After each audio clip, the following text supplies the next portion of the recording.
Hello, I am Rhonda with Original R&R, or R&R, both work, both are legally correct. Anyway, and today we're going to be sewing the Leelana Crossbody by Bumbleroot Design. We're going to be doing it in leather, or I'm going to be doing it in leather. You might be doing it in fabric, whatever. And it's just a fabulous pattern. It is a double pouch pattern with a great pocket in the middle for your phone, your keys, whatever quick grab item you might want to have. It's just fantastic. It has instructions on how to make a buckled strap. It's just, I love this pattern. When I was doing shows 2 years ago, I could not go to a show with these bags and not sell every single one I had. It's an amazing pattern that people love. And it's a fast pattern, which is even better.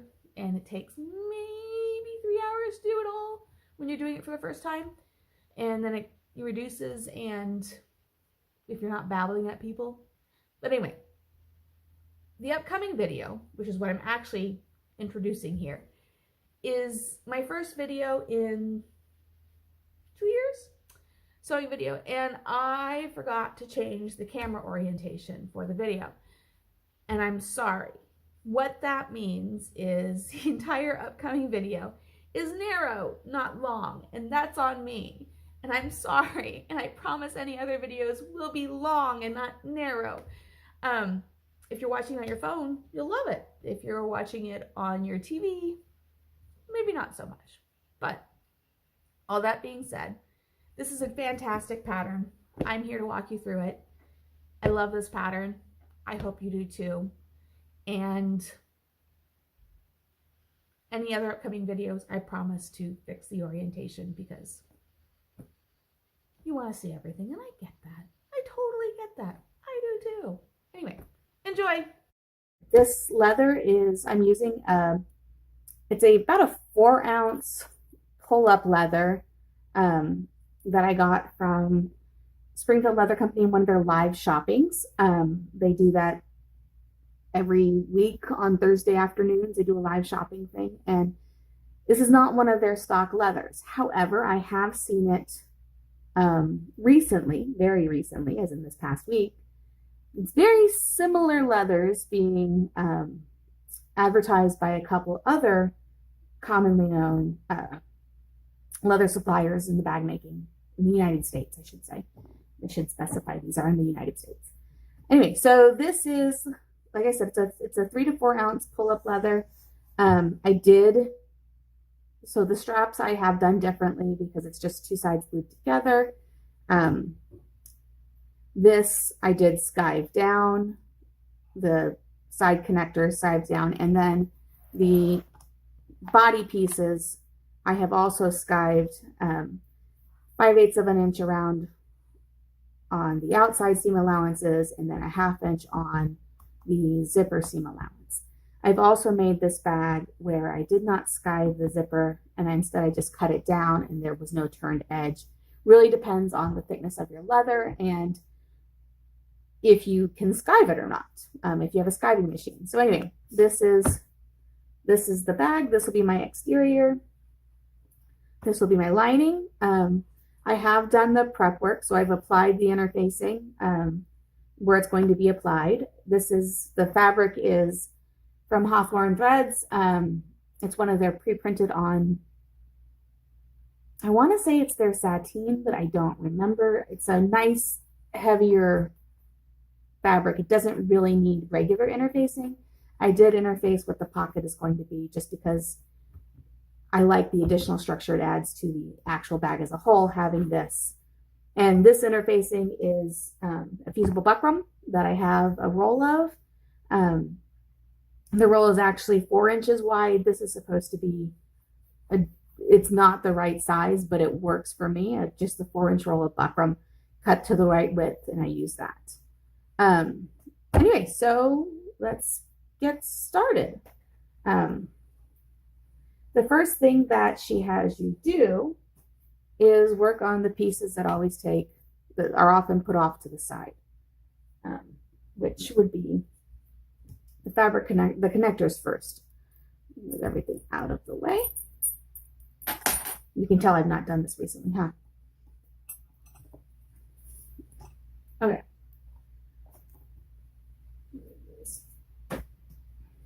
So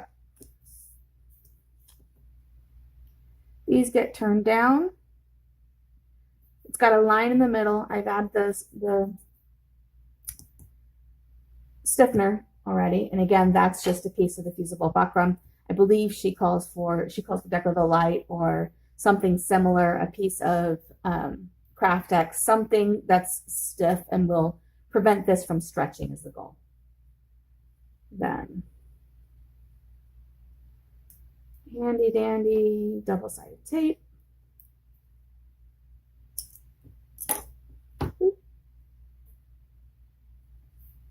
Just put it down in the middle. Okay. Meet the top line.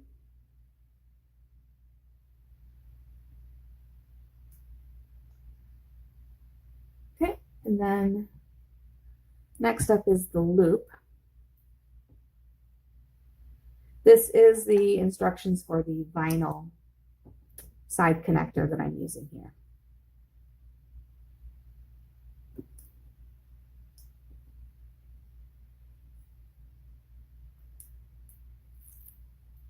So I'm actually using what should be a strap slider. I have a whole bunch of these and they don't really fit a 3/4 inch strap very well unless it's a very thin fabric strap. So instead I'm going to go ahead, I started using them as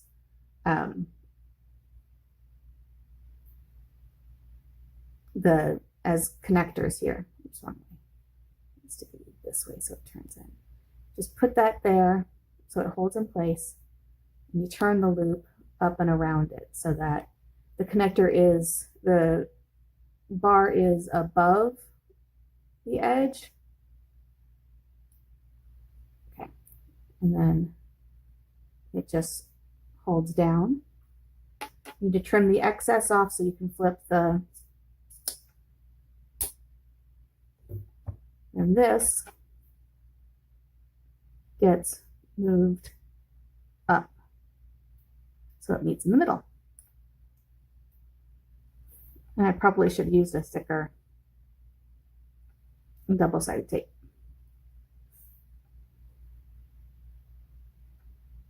Okay, then the next goal, you sew across the top, across the bottom, and then a rivet in the middle for further security of the connector. So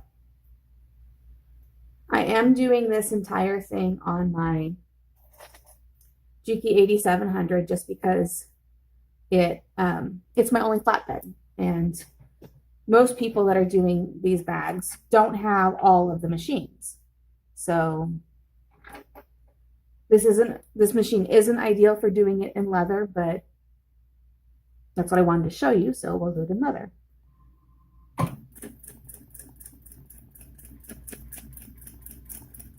And just sew at 1/8 of an inch. Pull. The reason why this isn't ideal for doing it in leather, because this is a normal single stitch, straight stitch machine, the leather will pull. It will distort out of shape if you're not careful. Especially if the leather is stretchy, and most pull-up leathers are, so.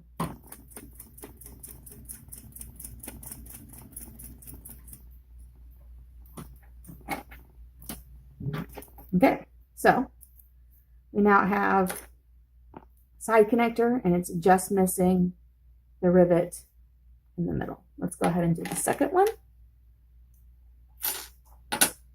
But traditionally, it does ask you for this type of D-ring and not what I'm using. I like the way that looks, and the strap is less likely to twist in it just because of how it's set up. So that's my own personal not really a cheat, it's just, yeah. And this time, just because I'm going to put 2 lines of DST on it so I can make sure to catch it a little bit better.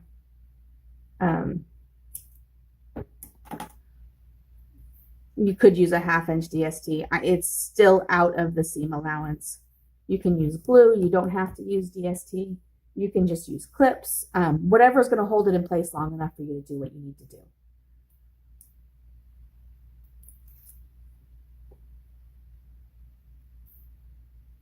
Move it down. Move it down. And just because I have it here, this would be what it would look like using the typical D-ring. But we're not doing that.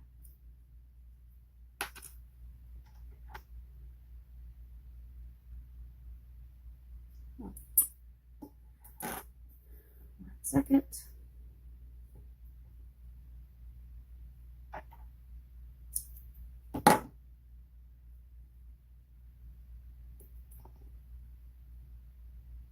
That's probably a little overkill, but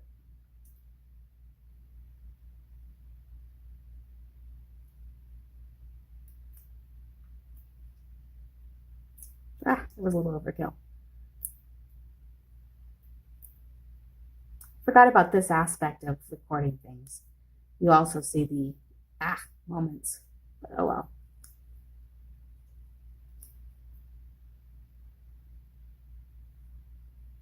Okay.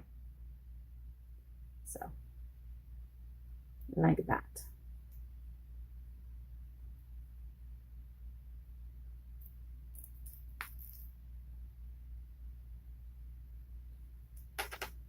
Trim this again.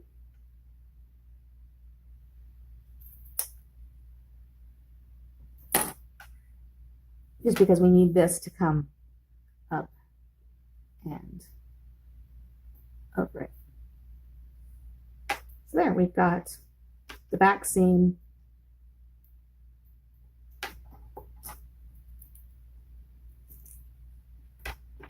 It is a little bit more secure just because it's also be sewn in down at the bottom. So.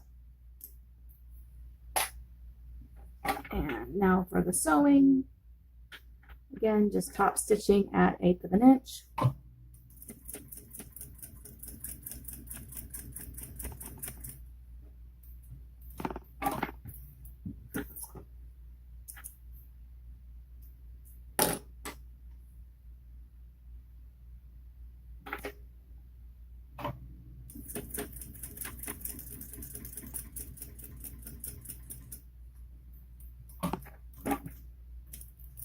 Okay.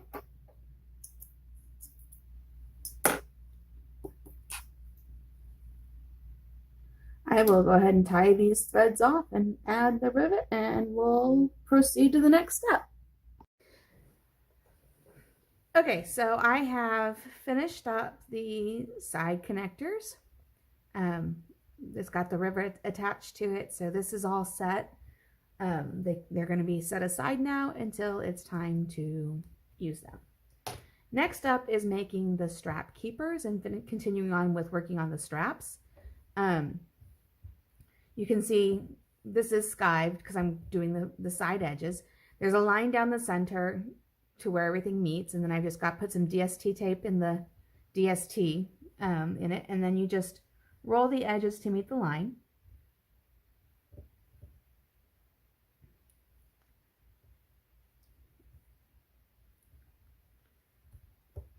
And then again, just sew the 2 sides. Oh, I forgot that I ran out of bobbin thread when I was sewing up the sides of the straps. So in preparation for this step, so I had to quickly load my bobbin up. All right, so I use a 1/4 inch DST just because it stays out of the sewing seam then. This is one of the reasons why, remember when I said that the 8700 isn't ideal for this? This is one of the reasons why. It doesn't always advance. There we go.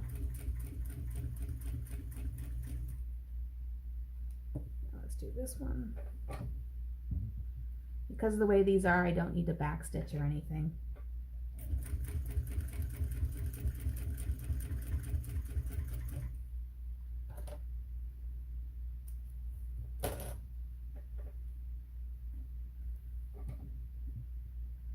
Also, in order to avoid things skewing, I'm using an 1/8 inch foot just because it's means I can do on either side, and I've got an 1/8 of an inch guaranteed measurement. And this way, nothing ends up twisting with this being a straight stitch machine.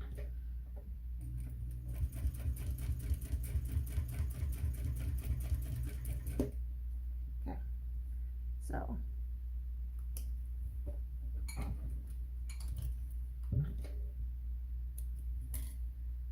just quickly finish off the edges with a bit of fire. This all gets sewn under, but I would just rather safe and all that.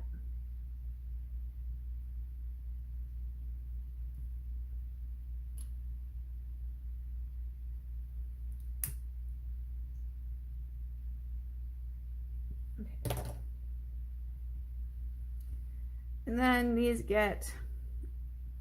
edges get turned like this, and then we sew across here with a 1/4 inch seam allowance.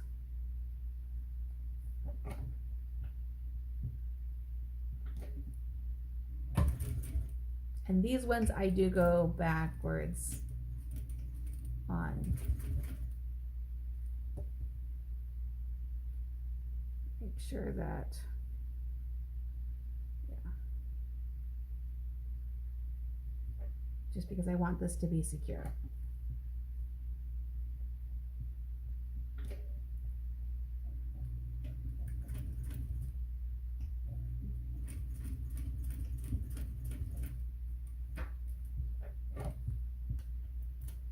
Pull it up.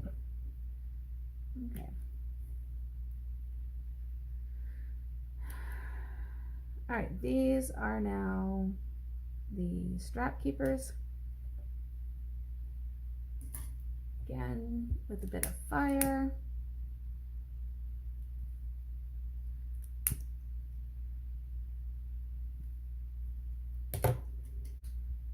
Then you trim this seam allowance closer than it currently is. Let me go do that really quick. The next step after this, turn that back around and I'll be right back. Okay, so now I've trimmed these, and that is the new strap keepers. Okay. Once the strap keepers are done, the next thing they have you work on is the straps. I showed you earlier that I'd already had them glued. I went ahead and stitched them, and I punched the holes that are set to be punched just as a time saver. Inside of this, I do have a 1/2 inch strip of the fusible buckram that I had shown you on the pocket lining. I just got it glued down. Basically, you want something that is not going to stretch, something that is not designed to stretch, so not fabric. Some people use Decaville Light, some people use gauze grain ribbon, some people use Craftex, some people use whatever they have on hand that is not going to stretch, and it just adds a little bit more support for the strap itself. All right, so I went ahead and I've top stitched both sides. What I haven't done yet is added the strap end. This goes on this end here, and it's just a way to hide that. One of the techniques that Christina has come up with, just to make your straps look a little less plain. You can use a end strap end from a metal one or whatever you want to use. This is just, you can just round it off and sew whatever you want to do. This is just one of the things that Christina has done, and she's got, it's one of the things that she includes in her free strap guide that she has as well. But handy dandy double-sided tape. I'm going to put a little on both sides of this, and this is just to hold it in place while we are getting ready to sew it down. Okay. You can glue it in place. You don't have to use double-sided tape. It's just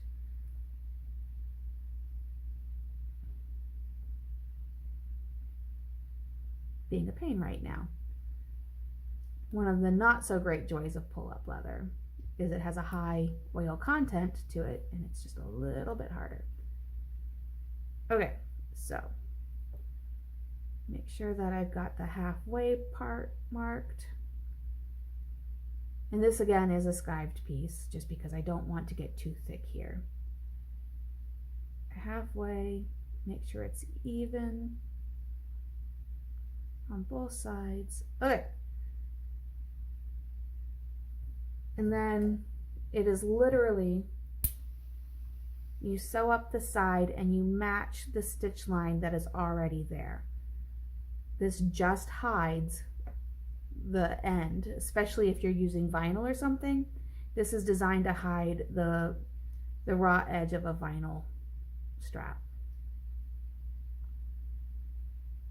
You can do a fabric one and make this leather. You can do whatever you want, but yeah, it's just one of those neat little tricks that Christina has come up with. So again, coming here, and we are not back stitching. We will be pulling to the back and tying off, and then applying fire, because applying fire is always a good thing.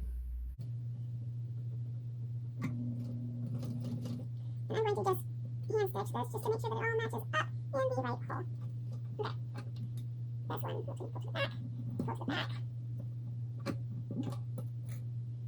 You can see, once this gets pulled to the back, and I can, the curse of cutting your nails is they're no longer quite as long as they used to be when you're used to doing something. There. You can see now it's practically indistinguishable from where this stitch goes and where it ends. You can do this while you're sewing up the sides if you want. You don't have to wait and then do it afterwards. This is just how she has it written, and I'm trying to follow her instructions and not deviate too much, just being a good little person. And again, going slow so I can meet the existing hole. Go one stitch more. Go back. Okay, so again, hide all the extra tails, and once you've got it, you can see the line is indistinguishable, and you end up with a nice end that's hidden. Okay, so next she tells you to go ahead and punch the holes, which I've already pointed out that I've done. So we'll set this aside and move on to the other one, and I'll finish these later.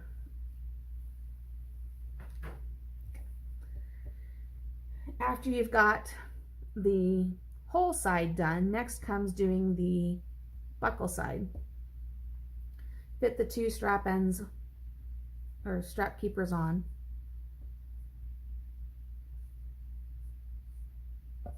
Then comes the buckle. And I always have to stop and think about how this goes. Okay, so this goes like this. This goes up and over. Then this comes down. And then this will slide up onto this one. Like that. It gets a hole for a rivet here, And then this one stays down here to hold the rest of the strap in place. So let's mark where the rivet hole should be, right here. And we can pull that back down. And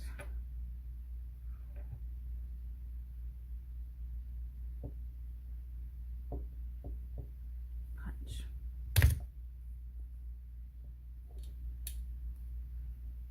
Okay.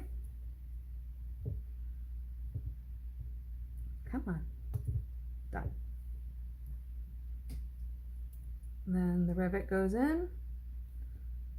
I'll have to punch the back one a little bit further, but and then that's what that looks like.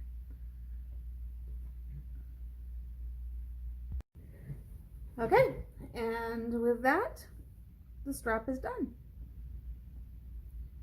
Got that. We've got our 2 strap keepers and 1 fully adjustable with a clean end strap. Okay, setting. This ends the section on make the strap and make the side connector. So moving on to the actual bag now.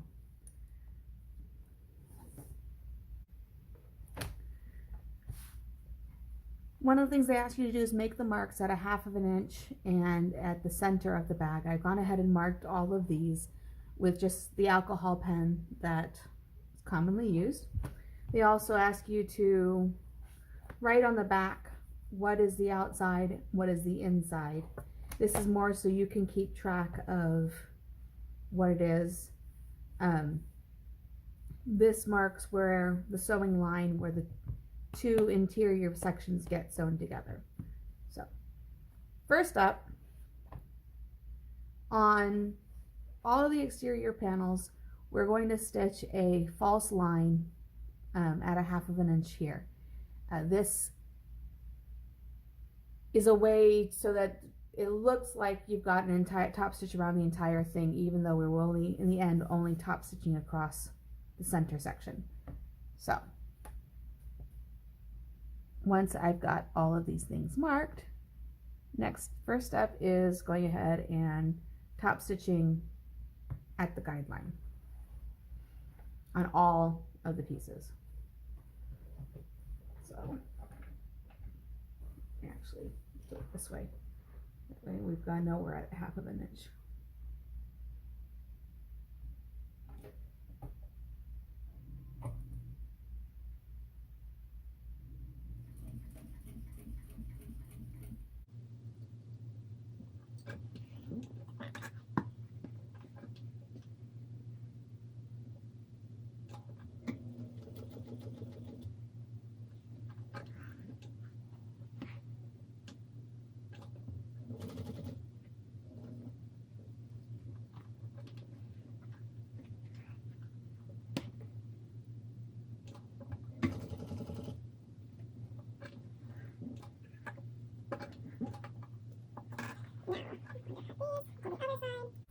These threads will get pulled to the back and tied off so that they're not visible here.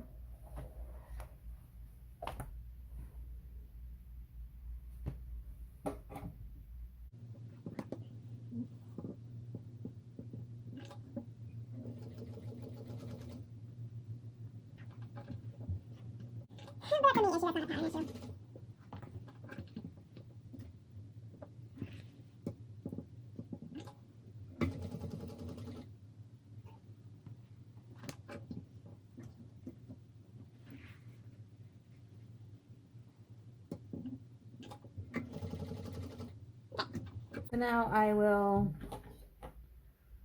pull these threads all to the back and tie them off. It's just a matter of pull it to the back,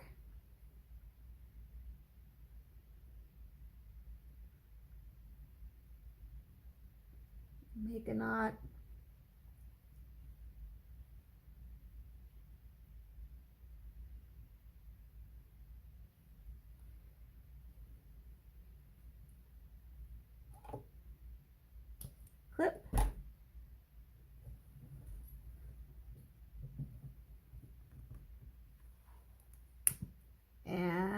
apply fire. And do that for all of the faux top stitching. Okay, so once all of those are sewn, tied off, and finished, next we're going to be using the two inside pieces. So A in, B in. You're going to match them up.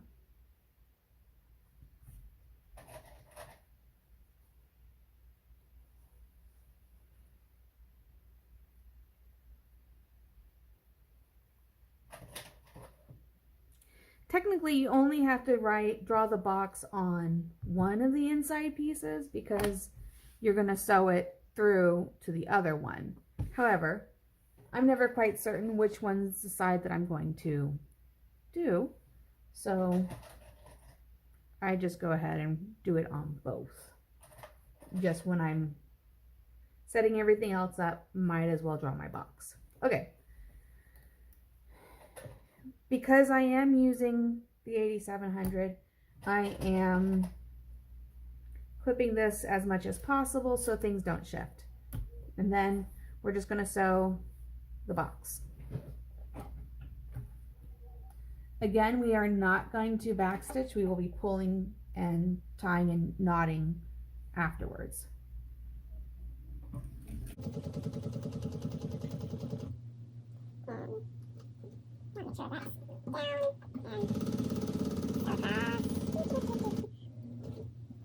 And then sew up. If you are slightly off, it doesn't really matter. It kind of does, but mainly you don't want to get above the top line, just because of having to move things around once you're working with the zipper on the two sides.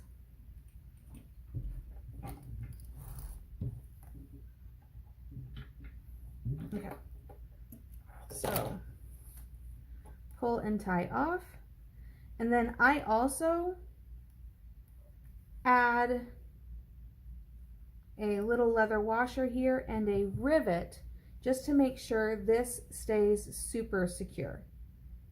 So let's tie off, because you don't want your two bags, this seam ripping. This is one of the places where you want it to be extra secure.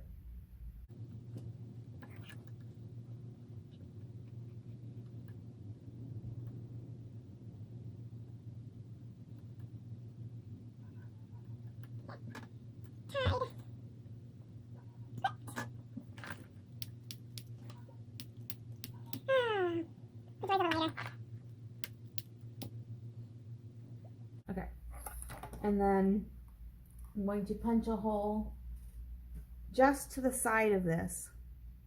So I'm not actually punching on the stitch line, but it will still be secure.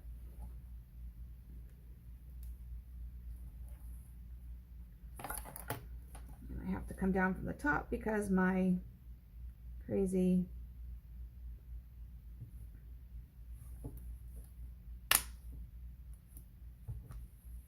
one.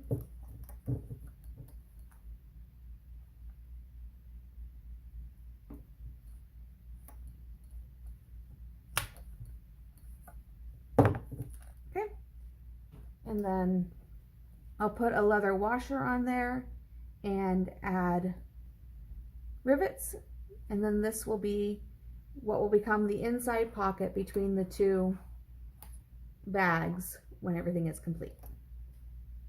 Okay, and these are now secure. One of the notes that they have in the pattern is to actually, you know, add craft text or something along here instead, or maybe even a second stitch line, just because as you're turning, this does get pulled a lot. For me, I found that just adding the rivet makes the difference. Okay, so now we've got the two sides are attached in one spot. Now you work on one side at a time on the exteriors. So what we do next is we grab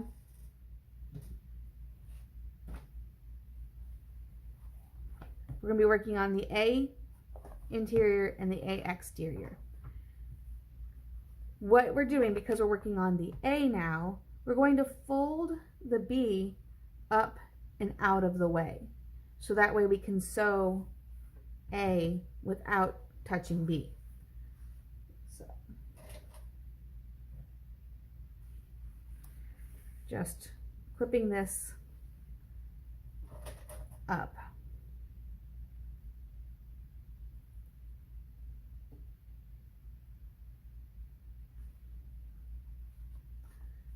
And then you'll take the A exterior with, see, this is the B interior.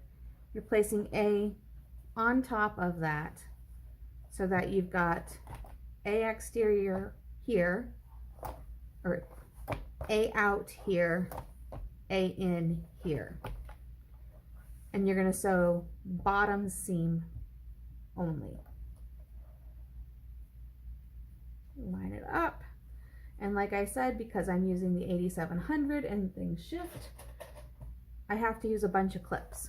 If you have a walking foot, things don't shift, especially a compound walking foot. If you've got a 1541, an 1181, a 203 RB, whatever you have, if you're working with leather, I highly recommend having a compound walking foot. Or at least a walking foot of some kind, because otherwise the top starts stretching, because only the bottom is evenly fed. The top starts stretching. So if you don't have those, one way to get around it though is lots and lots of clips. Takes a little bit longer. So, okay, and then sewing with 1/2 inch seam allowance.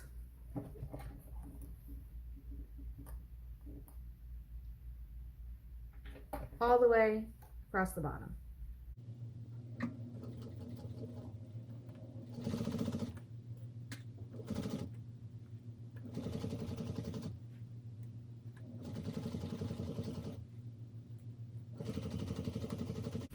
That's also one of the reasons why I like the skinny foot, because I can move the clips out of the way and then just keep sewing.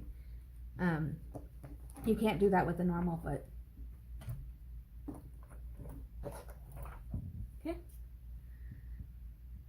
And because that gets sewn up, you don't have to backstitch there, because an additional stitching will catch those stitches.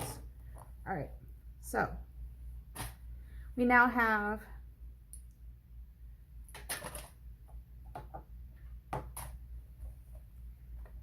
A in attached to A out. If I flip it over, A in, A out. Next up,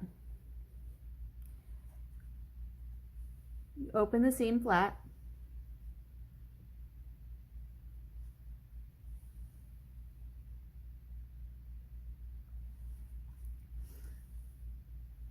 and if you're using a fusible stabilizer, you go ahead and fuse the stabilizer here, which will keep that flat. If you're not using a fusible stabilizer, then it's just skip that. And what we're going to do instead is just stitch these down. You can glue them down, whatever you need to do. The fusible version is if you're using fabric, and it's a way to keep it flat for fabric. So what we're going to do next is flip it over and top stitch on either side of the seam, so we get that double seam look on the bottom.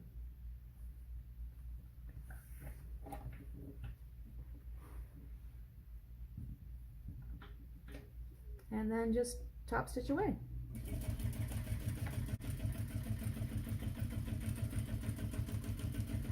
And we are building the A side exterior right now.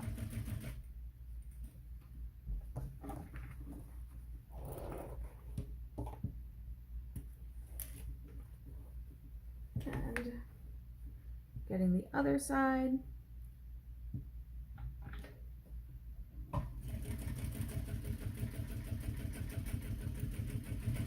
And I'm just doing it 1/8 of an inch away from the seam.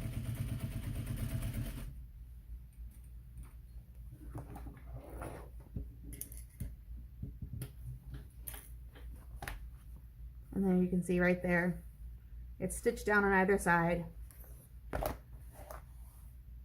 That's stitched down.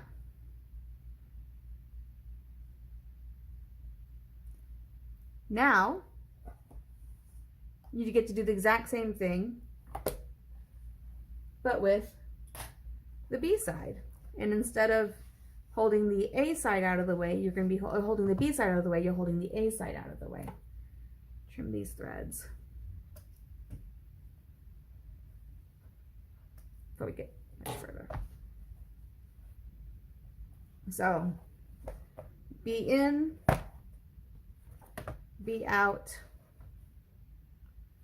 lining up the bottoms.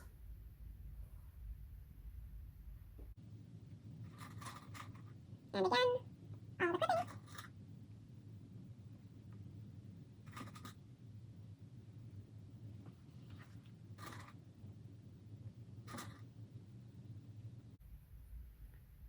And again, we'll just sew across here and do exactly what we did on the A side, but now on the B side. Okay, so now we've got both of the bases sewn. Next up, we're going to be attaching the side straps, connectors, onto the two sides. So on A in and B in, this gets attached like this. The mark that we made, this goes just below that mark, like that.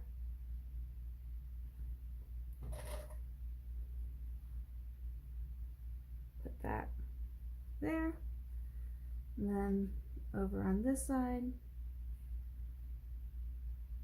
lining it all up. And we're just going to baste this in place.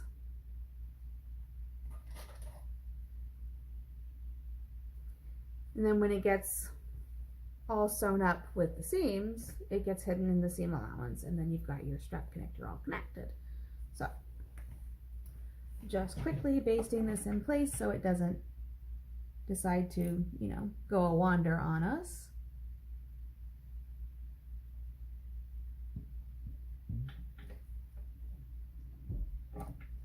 We want to be less than 1/2 of an inch here. So we're inside the 1/2 inch seam allowance on the baste.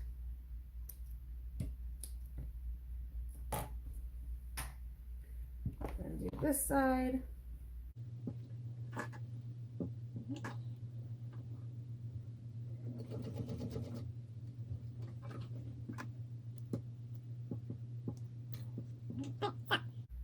That's one side with the side connector, and then I'm going to do the other side with the side connector.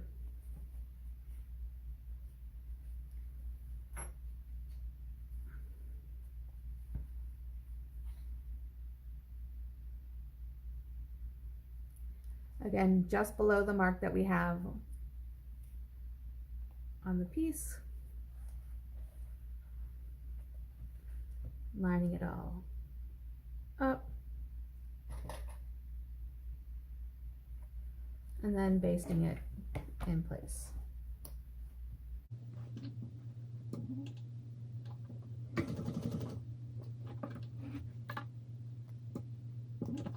And this is literally just to hold it in place until we get to sew the seam in place.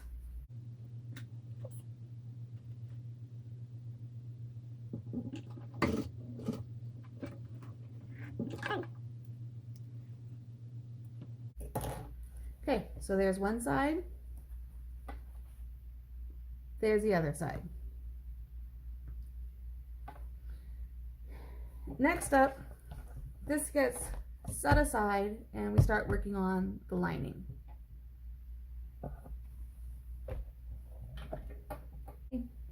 We start working on the lining slip pockets. Now, at one point in time, I had this all nice and neatly pressed, but you can see it was a while ago. I do the slip pocket style 1. And the first step after you've got the interfacing piece attached is you use the interfacing as a guide for where the sides get folded over. I've seen other instructions where they say, you know, make a lot mark 1 inch in and fold it to hit the mark. In this case, you're just using, you already have something that has the exact size that you want it to be. So it's just one less step. And that's one of the things I really like about how Christina writes her patterns for Bumbleroot is she does that kind of time saving things out of the way. Okay, so what we're doing is we are matching up this and we're going to sew at, just check the seam allowance, 1/4 of an inch across the bottom and basically making a loop. One of the things that I do that is different, I've already told you that I'm using a interfacing that she didn't mention, a little bit more of a firm interfacing. What that means is I've also applied it in a slightly different spot. In the end, my seam is going to be rolled to the back and the bottom, and so you won't see this seam anywhere on the pocket. I believe she does this in a later pattern that she has. Just the stitch length, because I'm now using cotton, and I do back stitch, and then just sew along the top at 1/4 of an inch. The nice thing is this also catches that 1/2 inch seam, makes it match up. Then it's just a matter of rolling it so that it's right side out again.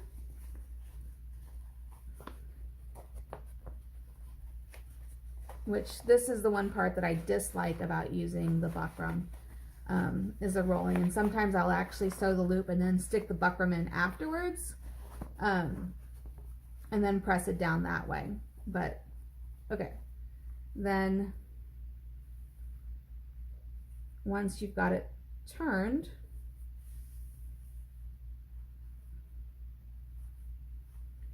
you basically have a finished pocket here. And you could just do the pocket just like this. And you can see down here, the seam will be at the bottom of the pocket. And I'm going to go ahead and press this so it's nice and clean. Or you can go ahead and add the decorative at the top, so it looks just a little bit more finished. And I'll do that. I'm going to go ahead and press this down and then glue this in place so that we can stitch this later. Okay, so I've got this all nice and neatly pressed, and I've got this attached. So then I will just go ahead and stitch again across the bottom, or again 1/8 of an inch away, and then just making sure it attaches all the way across. You can see this where it's kind of buckling here. This is one of the reasons why I've said the lots and lots of clips or securing it. In this case I have DST on the back, but I didn't secure it in the front at all. And it's starting to walk a little bit, so I'm going to have to work a little bit carefully to ease that in, because I'm using the 8700 and the top just stretches just slightly. Okay. Pull it long.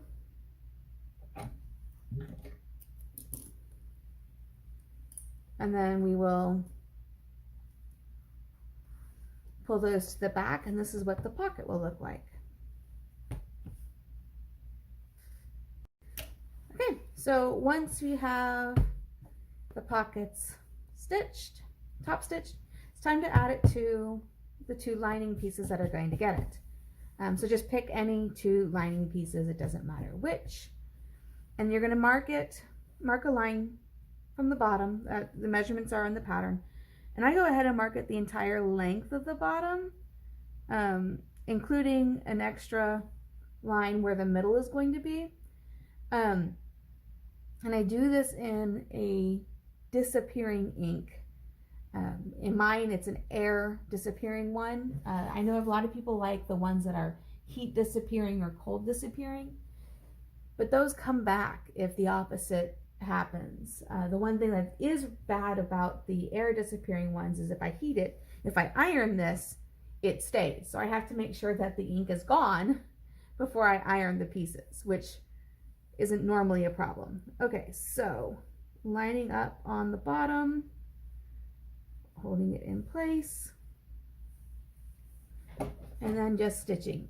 One of the things that I will do with this is I will go ahead and add a rivet on both of the ends and then again in the middle, just for a little bit extra added security. And also with another one of those leather washers, that a leather washer or a piece of Decoville or even the fusible buckram that I've been using, just something that isn't going to tear through, and make sure that that's extra secure for the entire pocket. Your pocket detaching is not something you want to happen.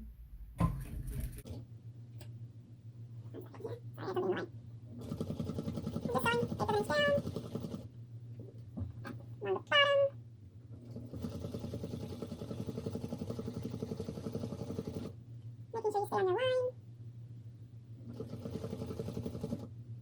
And then up.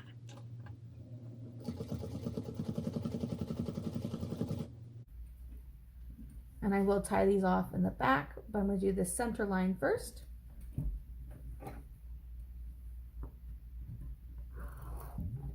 To the back.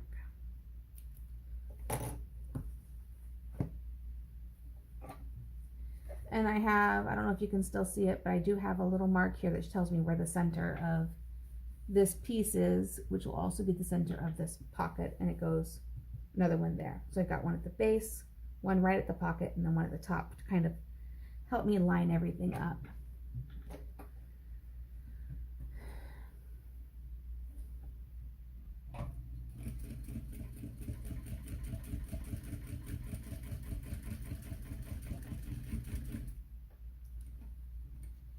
With center pockets, I will also turn it around, or the center seams, I'll turn it around and go back down the exact same stitching, just for a little bit more security on that stitch. And I just, the goal is to get right in the same holes, so it just looks like a thicker line.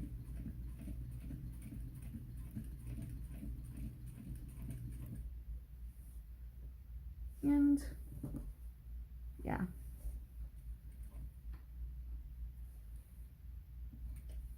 finish up, pull to the back. So you can see there, it's just a slightly thicker line in the center. And then I'll just go ahead and pull these to the back, add a rivet, and then, yeah, I sometimes rivet, sometimes not rivet, but I will probably add a rivet just off center slightly. Just again, a little bit extra security on all of these, so when you're pulling things, it's not going to tear the fabric, it's going to be secure. And then do that for the other pocket as well on the other piece. And then we're ready to go to the big assembly part. And then it'll be time for the zippers. Okay, the rivets have been added. And like I said, I use a leather washer on the back to make sure that it's both thick enough for the rivet to compress into, but also just a little bit more sturdy space. So when this gets tugged on, it's not going to pull out. Another thing some people will do is add a strip of Decoville Light or just like an extra strip of even a woven interfacing, whatever you want there to do the same thing. I've also seen people do strips of craft text just down where these second seams are. Whatever it is just to reinforce, so it's not just the pocket sewn to the fabric. I do that by adding the rivets, and that's just one extra detail on it. But I also mentioned how I like what the fusible buckram does in pockets. It adds just a little bit extra stiffness there, so it's an extra stability without having to do a full sheet of interfacing on the back. Because this is a leather exterior, I didn't want to have to apply glue and interfacing all over the leather on the back. Another way to get around that is to instead do the exterior interfacing, whatever it is, as a stabilizer on the exterior, instead doing it on the interior pocket, on the interior lining pieces. In this case, what I would have done if I would have done that was use a piece that was just, did not include the base, just included the top pieces, and I probably would have used something like Bouncy Firm from Cereal Bag Makers or Decoville Light, wherever you want to get that from. Just something a little bit more stiff. That would have been the exchange. But I didn't want to glue on the back of my leather, and I knew in this case, I knew that I was using, I had these pockets, and I knew that using the buckram, fusible buckram in the pocket would do the exact same thing. So these are the slip pockets for the lining with the trim and the rivets and the leather washers. Next up, we will be working on adding the zippers to our exteriors. And this is where the bag starts going differently. For the most part, it seems like a pretty straightforward bag. You've got your two exteriors, you're set, you've got your bases, everything's all fine. But here is where you start actually building out the two separate sides and adding the lining. And so there's a lot of turning things inside out, moving things around. It gets a little bit more complicated here, which is one of the reasons why I was doing a video for you. You have, with your zippers, you're going to mark the center. And I mark the center both on the front and on the back because sometimes you're looking at it in one direction, sometimes you're looking at it in the other direction. So to have the center marked, you want the end, if you're not using a pre-measured zipper, you're going to want the end sewn so you don't accidentally go flying off the end with your zipper pull, because this will be in this state for most of the zipper installation. So with that being said, let me pull up my instructions because it's been a little bit. All right, we want to be working with A in. We want that to be up. I'm going to pull these down just so that I'm not messing with it. And just like we had to do with the bases, we're going to pull the B side down and out of the way. And I'm just going to clip this in the seam allowance so that way I'm not possibly leaving marks on leather that will be seen. There. And take one of the zippers and line up with the top of the zipper facing upside or down, or you're gonna, so I guess it's right side down. Line up the center mark that you have. Clip in place, and we are only sewing, we're basting it in place at 1.5 inches in, and just sewing between those two marks that I have here at 1.5 inches in. You're basically sewing right up to where we had put the faux stitching in place. Actually, just a second, I'm going to go get my pen so I can, wait, this will work. I'm just going to mark on the zipper also where the 1.5 inches is, and just in the seam allowance right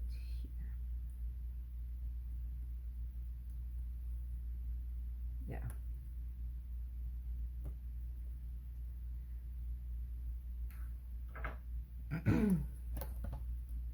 And baste in place. So that means use less than a 1/4 inch seam allowance.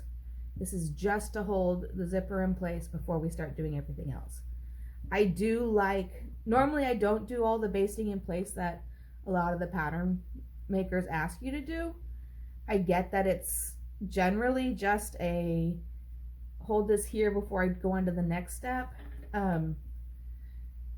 With as in and out as this particular pattern is, I do baste in place here. Just because the next step is actually laying the lining over this and doing the exact same seam, but actually with the actual install. Sorry, needed a drink. Okay, here we go. And I'm sewing this at just under a 1/4 inch just to get it attached.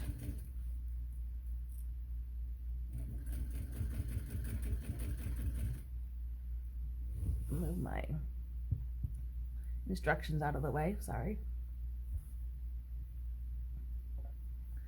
The bag's hitting my tablet. Okay, and going just to the mark I can barely see right there. And we don't need to go back and forth because this is just a basting stitch, or we don't need to back stitch because it's just a basting stitch. It's just a, here, hold this here before I do something slightly crazy. Trim that off. All right. You're going to want what is going to be an inside piece, an inside lining piece. For me, that's going to be one of the lining pieces without the slip pocket.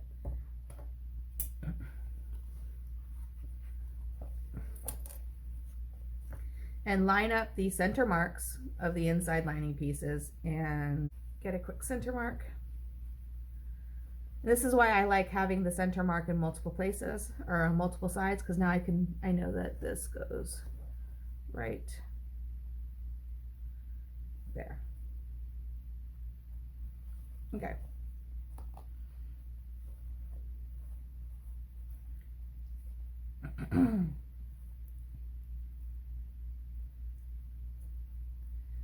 And we are sewing again 1.5 inches in from the side of the exterior. So again, it's going to end up being roughly 1.25 inches in from the side of the lining. But what I do is just transfer that mark again. So, and grabbing my non-fabric pen again because it's what's nearby. Mark is right here, so mark is right here.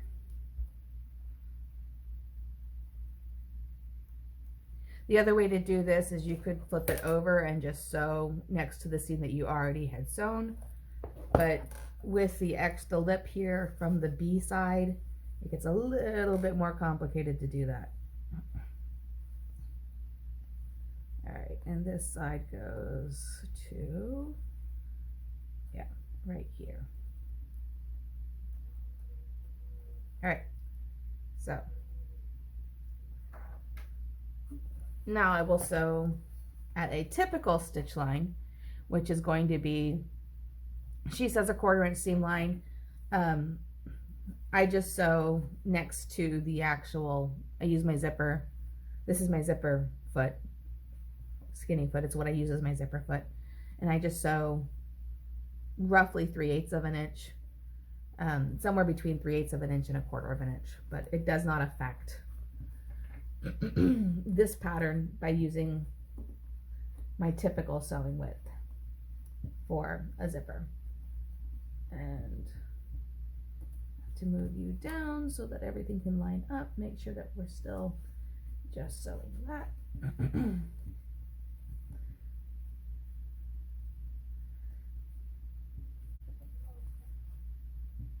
Okay. Right, now that it's started, I can. And what I am doing, I said it's somewhere between 3/8 of an inch and a 1/4 inch. I'm just letting my skinny foot ride right along the zipper teeth. So I still have 1/8 of an inch between the zipper teeth and the edge and the seam.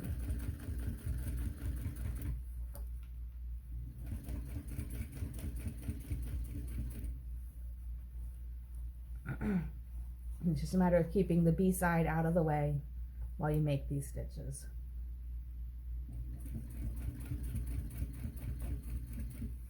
And to the edge. Okay. And clip. And you can see the seam is now distance, so then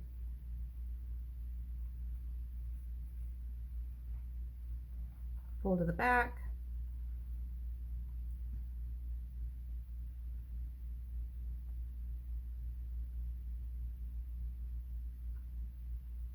Tie it off.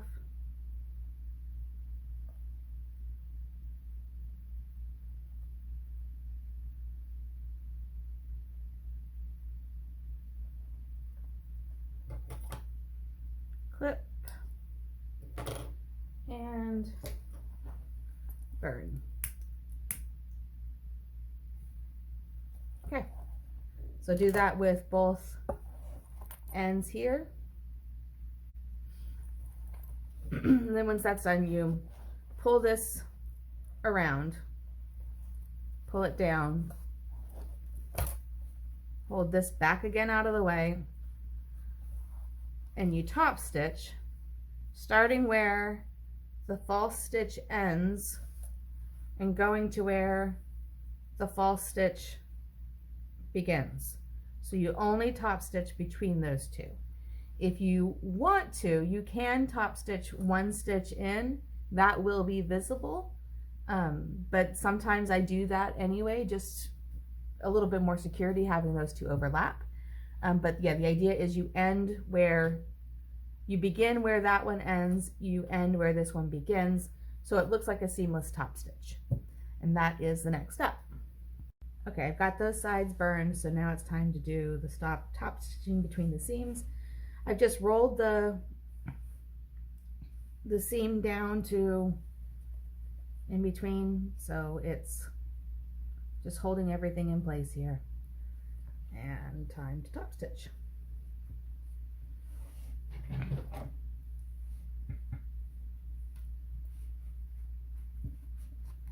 Make sure you line up everything.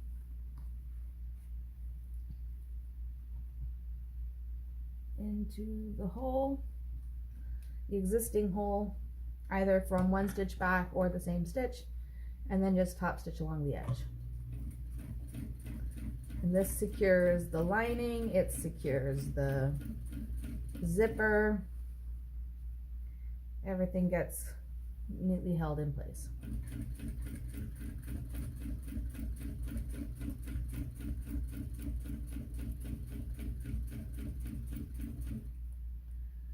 And meeting the existing hole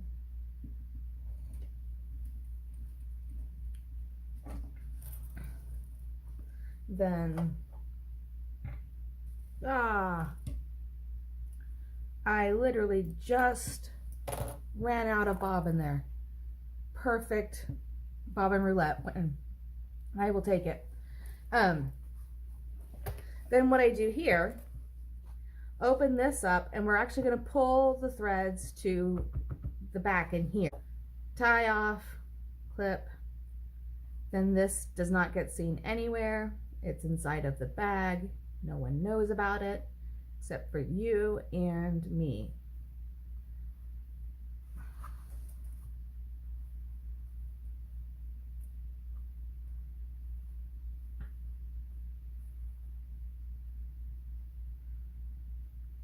And then once you do this, you do the exact same thing for the B side.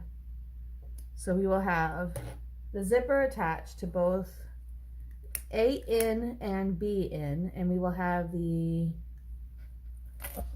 lining piece attached to A in and B in. And that's the next step. Okay, you can see I've got the A inside done. I took a moment to change my needle as well as my bobbin. So now it's time to do the B inside. Get the second zipper we prepared, again with the marks in the middle, bottom sewn in. Separate the zipper. Then line up the centers. I also grabbed a better marking pen. Okay, so it gets marked right here. And then on this side, it gets marked right here. And I sew again in between the two marks, holding the A side out of the way.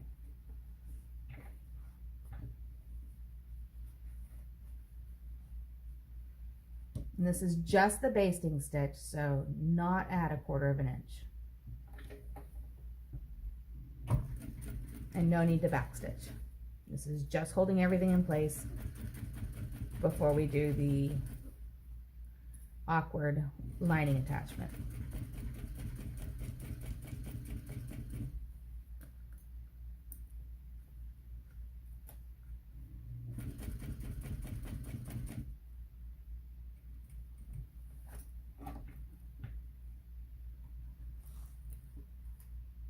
Clip and clip. Grab the other lining with no slip pocket.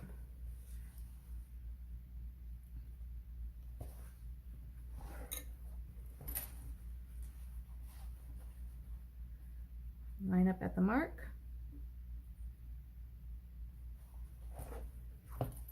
Now, I did go ahead and also mark the 1 1/4 inch, but it's not exact. It's not a guarantee. It's close, but not quite. In the pattern, Christina says, which should be about 1 1/4 inches. And yeah, in this case, it's just a little bit over the 1 1/4 inches on both sides, so that's fine.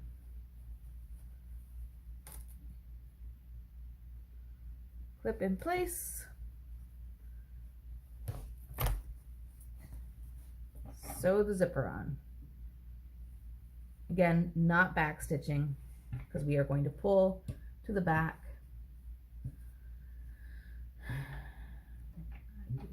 Okay. Move that down a little bit.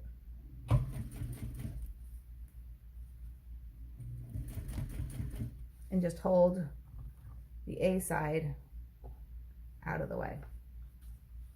You can grab the lining and just tug if you have to. The lining that's already sewn. And yes, you could sew this a lot faster. I am never a super fast sewer.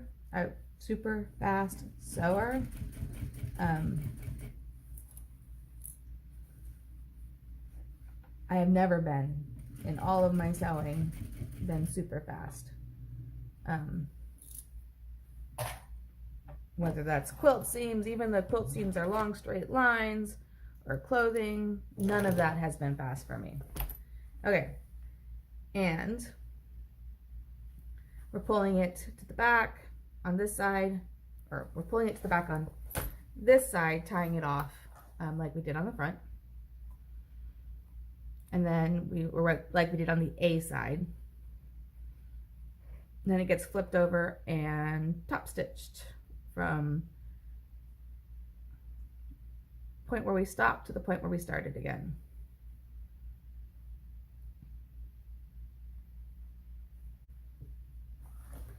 Apply fire. I've seen people do a dab of super glue here. I've seen people, oh come on, whatever it does, basically you just want to make sure that that doesn't come, that knot doesn't undo itself. Okay, so then this gets turned over like so. That gets held out of the way, and then we sew the top stitch again.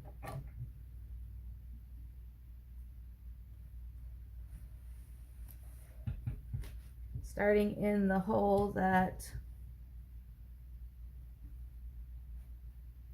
we stopped in, right there, and then just top stitch down to the other hole.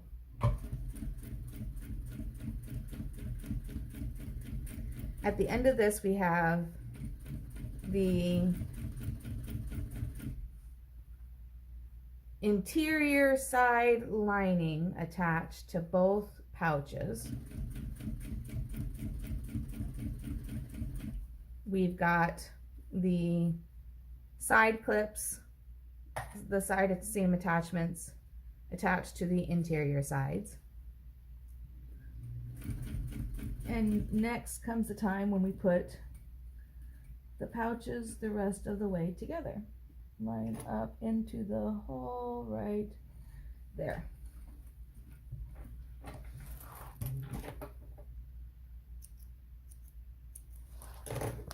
Pull this up, tug lightly. That's the one that we want.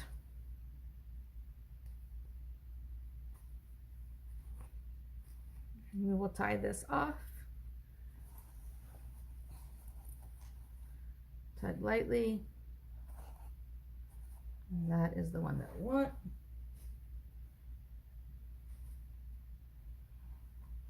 And we will tie it off.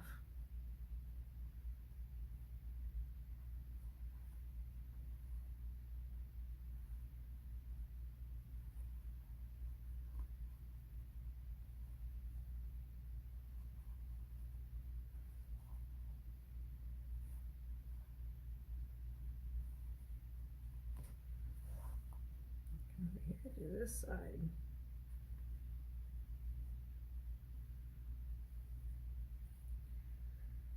Back stitching is a whole lot faster. This is just a whole lot more invisible on the final product. So in the end, it depends on whether you prefer the time saving of back stitching or the cleaner finish of not back stitching. Okay, so that then is the one side top stitch, other side top stitched, top stitched, top stitched. All right, next we're going to finish up the A side pouch. You're going to take the A side. You're going to take the zipper, and this is the part that I always, okay, so in the end you want it to be like this, so this, and it gets flipped up, that's backwards, so this way. Okay, so it's like this. I will admit, sometimes I go ahead and just completely separate that and don't put the zipper slide back on until afterwards, just to make sure that I don't end up with a twisted zipper. But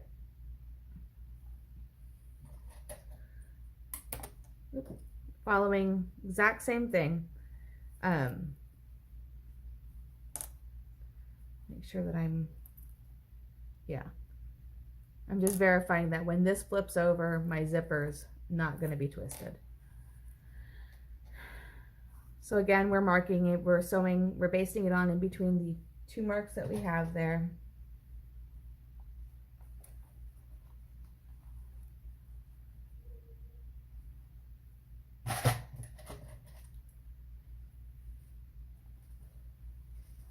Transfer the mark onto the zipper, just so I know that I am sewing the correct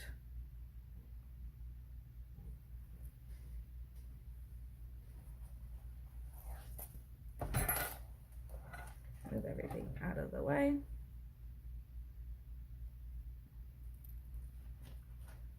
Base this on again, that means not at 1/4 of an inch.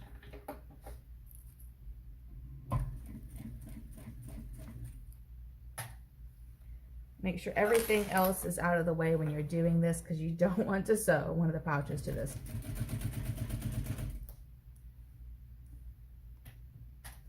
Everything still is lining up.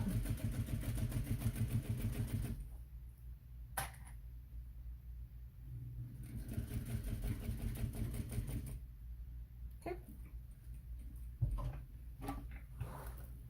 Clip it off.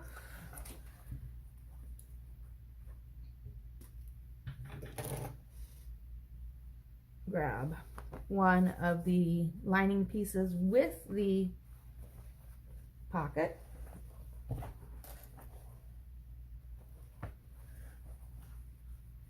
Line up your center mark.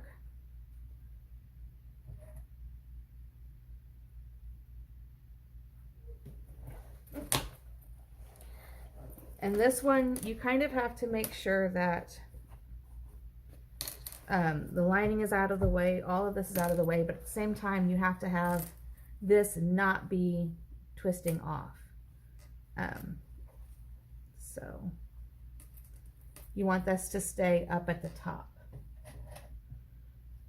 So what I do is when I do this one, I clip up here to hold that zipper so the zipper's not pulling down and dragging on the seam. And then checking over here. Okay. And then now we're sewing the zipper on, making sure the inside pieces are not underneath. So I'm only sewing through this lining, this A out, and the zipper.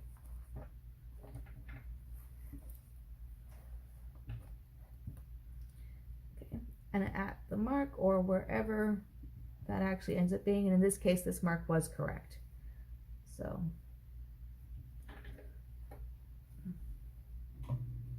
and again, not backstitching.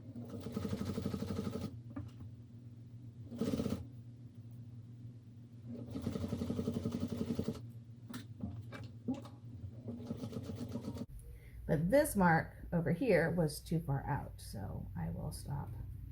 It was right there. Pull.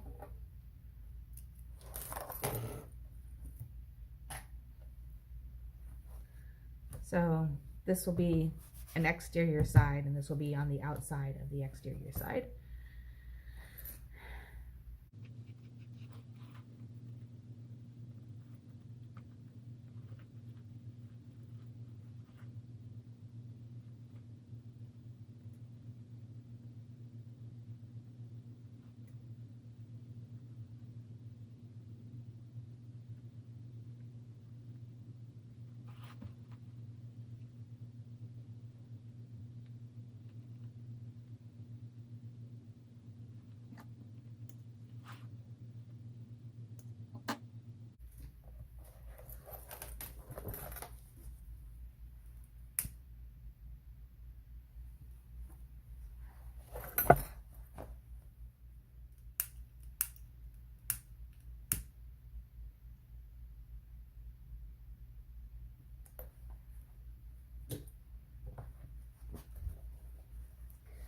Flip it over. And again, top stitch where that one ends to where that one begins.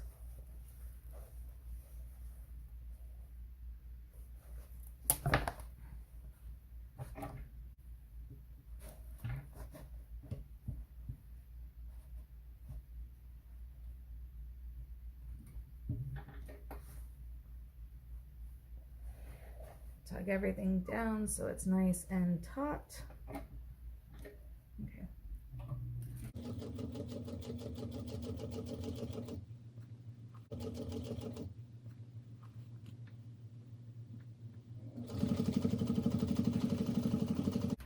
And make sure it goes in the final hole.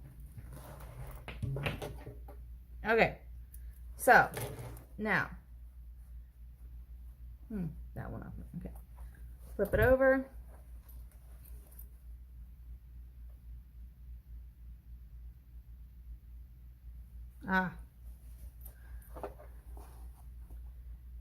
Pull it out.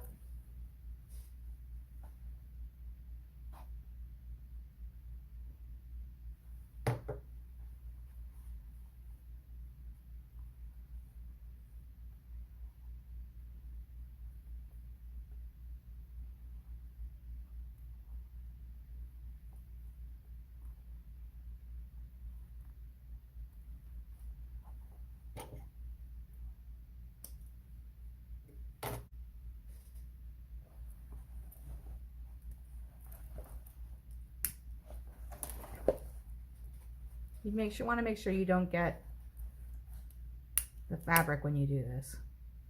You just want to get the thread. And this, of course, the fire only works with polyester or poly or nylon thread. All right, so now you want to see, make sure you did it properly. Now's the time to check. Make sure we didn't twist the zipper. So you can just quickly sew it up and you can see that your A pouch is going to be correct when it's all done. And you can see here that the side seam connector is going to look like that and like that. So now we get to do the exact same thing on the B outside. So I'm going to keep this zipped up just to make sure that I don't catch it. All right. B outside.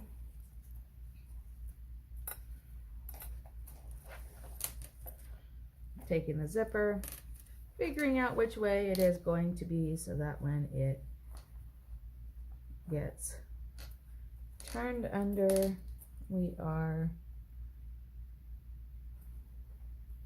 not twisted, and it is not that way, so it's this way.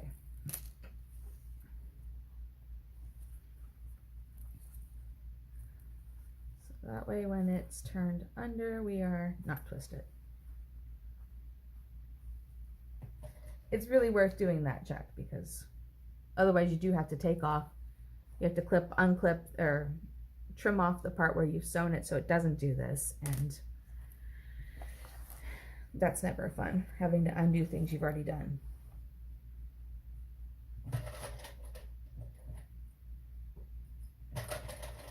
You can't see this, but I keep accidentally throwing clips all over the place. I'm going to have to be picking clips all up off of the floor when all this is done.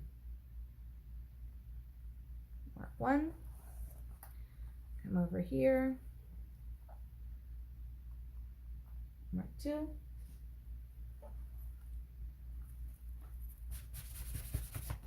I've got leather fuzzies on my lining. Oops, I forgot the clip part.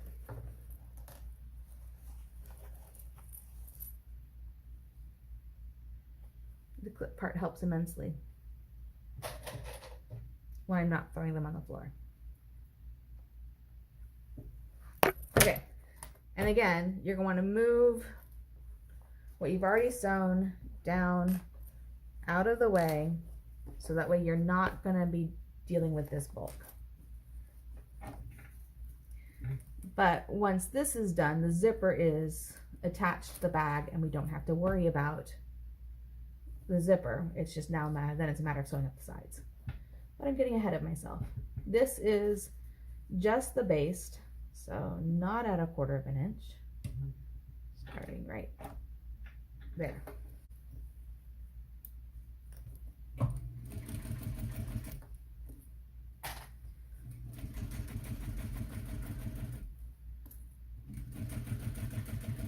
You can baste with tape, you can baste with glue, whatever you want to do with the base. I do strongly recommend basting with this pattern. I don't know why I keep putting my clips away, because I keep having to go back and get the exact same 4 clips. And my last one.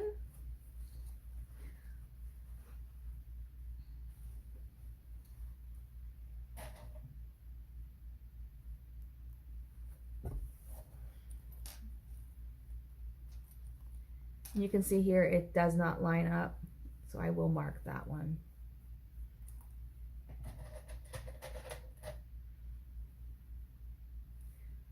Sometimes it's perfect, sometimes it's not quite, and that's either my measurement or it's the things just, it's most likely my measurement. Let's be honest. This one and this one does line up. So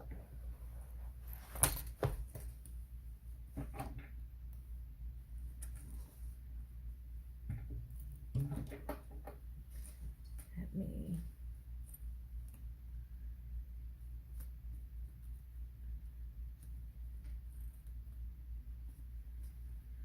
mark that one right there.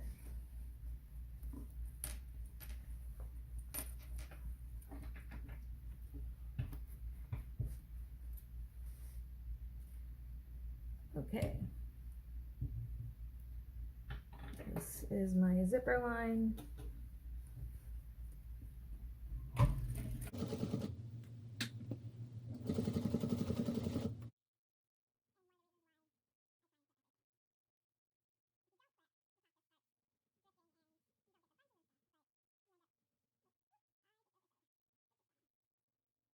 That's what I get for talking and not paying attention. All right, I'm doing a few stitches. Oh, come on. I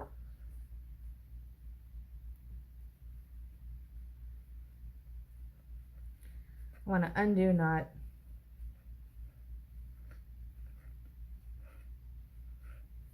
seam rip.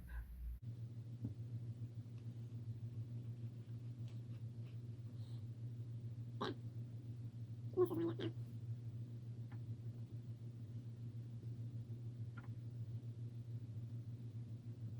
now. Now this gets turned and top stitched.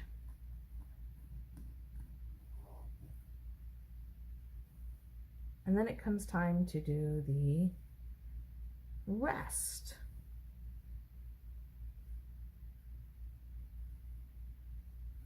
Of the bag.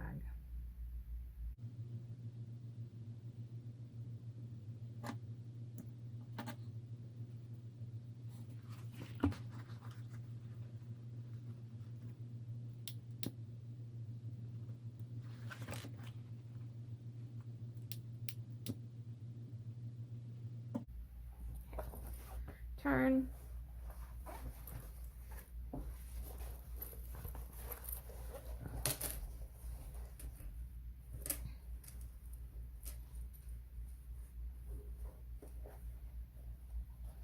Make sure everything is taut. Okay. And top stitch time.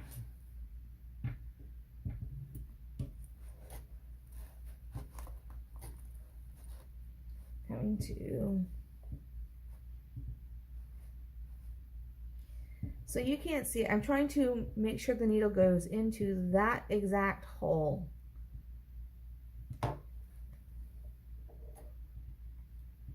So everything blends with the faux top stitching. Make sure everything is together. Okay.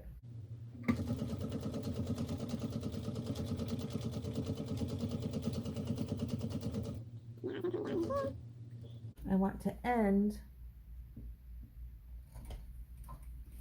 in that exact hole as well.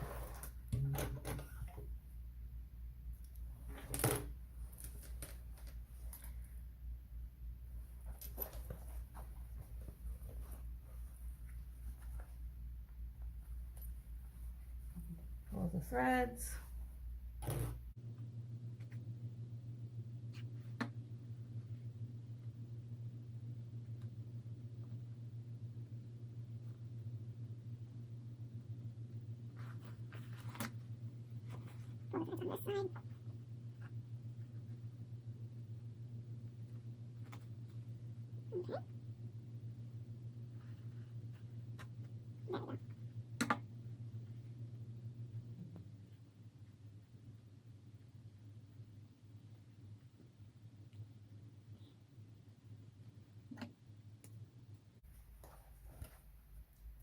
I know some people will leave their tails here long after making the knot.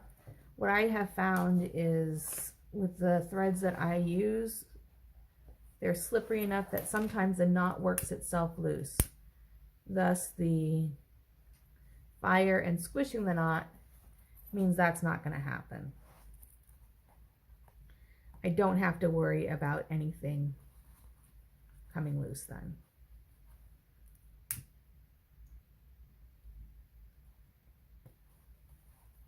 So it's burned. Okay, so now let's see if I can get a better example here.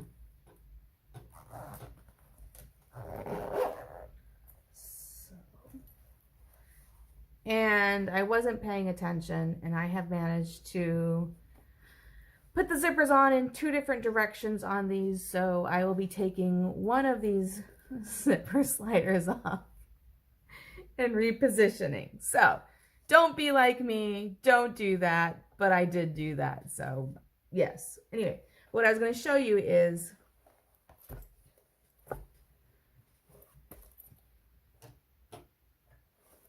see if you can see right here. Here's the end of the faux top stitching. Here's the beginning of the new top stitching. It's a seamless stitch across the top. And when these two get combined, it will have the appearance of being top stitched all the way around, even though it was only truly top stitched from here to here. Okay, now let me decide which I want to be my front and which I want to be my back, and then I'll decide which, make this my front, which means if this is my front, the slider needs to be on that side. So this slider needs to come off. So I realized that last segment I had my camera off and you couldn't see what I was sewing. So I'm going to apologize for that. That was never my intent. And I think you got most of it. Hopefully you got what you needed. Okay, so I have now switched the zipper side so that both of the zippers are on the same side. Next up, we're going to be sewing the inner seams. To do that, you're going to open up one side. You're going to keep the other side zipped, but one side will get opened. And you will flip it all the way around. And when you're doing this, when you're making this sewing, you're going to be sewing A in to A out. And you want to keep the lining out of the way, and you want to keep the B parts out of the way. So you kind of shift that middle section over, and you're going all the way up. And so basically that B pouch is on the inside, and you want to make sure that you're not going to sew any of that. So you kind of just tuck it in out of the way so that it's not going to be sewn. And then holding the zippers out of the way, you will sew this right here. So again, B is still right side out. It's not inside out. And you just tuck everything out of the way. And then this gets lined up. You've got one, the zipper tab will get, sorry, the side connector tab gets sewn here. So make sure that's there.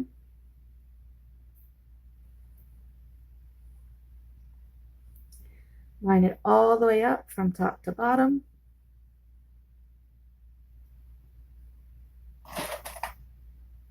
And as I said before, because this is the 8700, I'm going to have lots of clips here so that it doesn't walk. Because you want this to be equal. And this is a stretchier leather, so I don't want it to walk at all. I'm making sure everything is out of the way before I do this seam.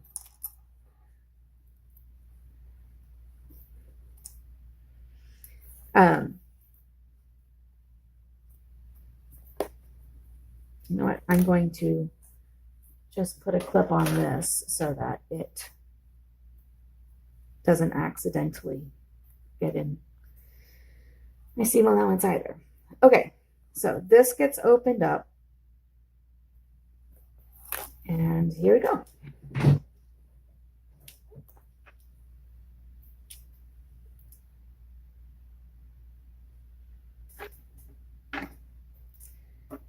Half-inch seam allowance. Sure it's all lined up.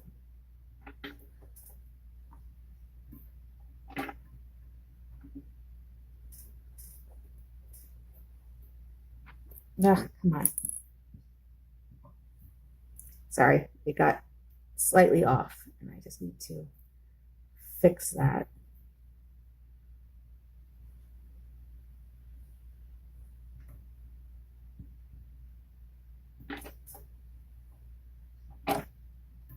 Okay.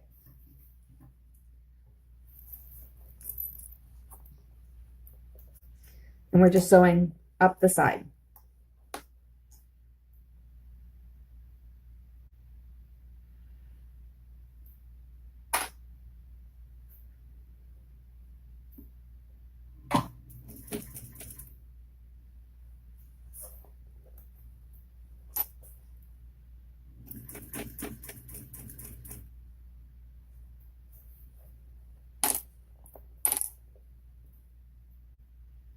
making sure the sides stay even, which mine are wanting to walk right now.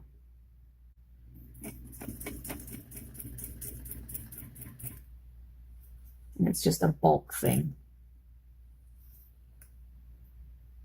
Sometimes it helps if you raise the side with the bulk to make sure that they stay even around the bulk. Okay, make sure that this is up, everything stays out of the way. So all the way to the top.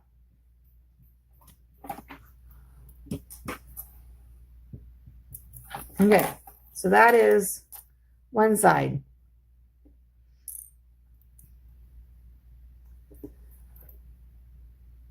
Tie off these.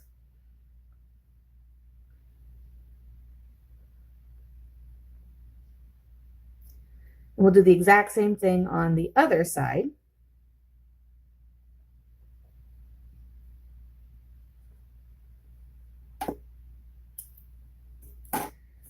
And then once that is done, we will, no, okay, getting ahead of myself.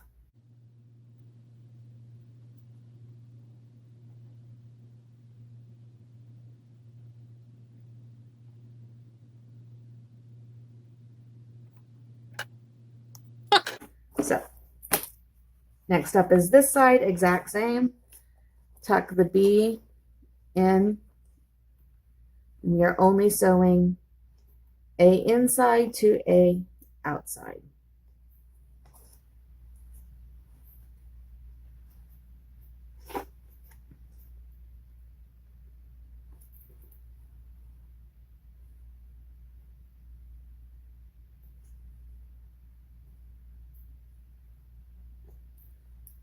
Clips just to make sure.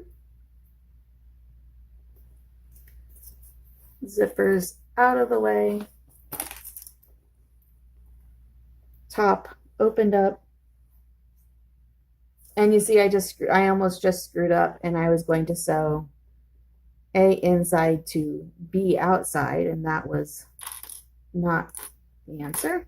So move that out of the way as well and do it to exterior to exterior.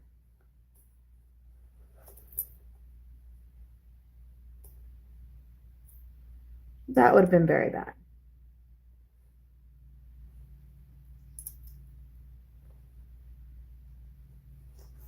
Tuck it out of the way. Everything gets tucked into the interior pouch like that.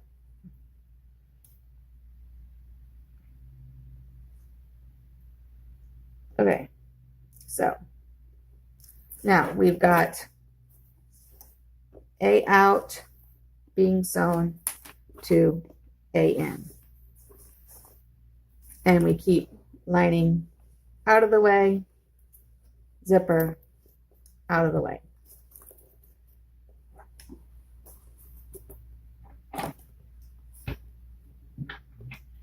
Half-inch seam allowance.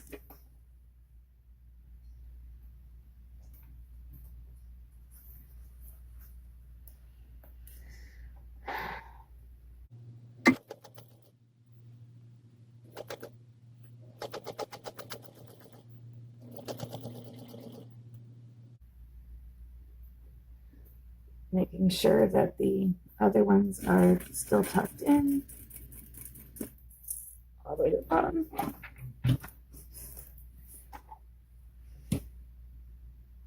Okay, so now what we have is B is currently tucked inside of A, two sides of A, exterior pouch are sewn.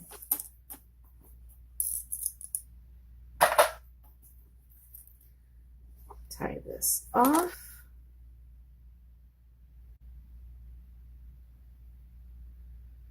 These get tugged and pulled, so tying it off is just one more line of security here. You could backstitch. Because I'm using leather, I'm not going to be backstitching though, so everything gets tied off. But you do need to make sure these edges are secured for what comes next. the edges of the seams are secure, because you will be moving stuff.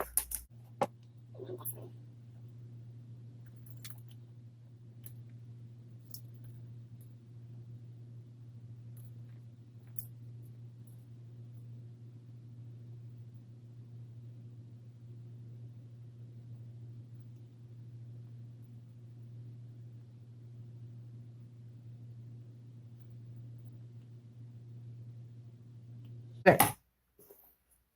All right, now turning back out, and ta-da. Yes, the bottom holes are still there. We will get those later. I'll need to trim off a few of these threads. Okay, now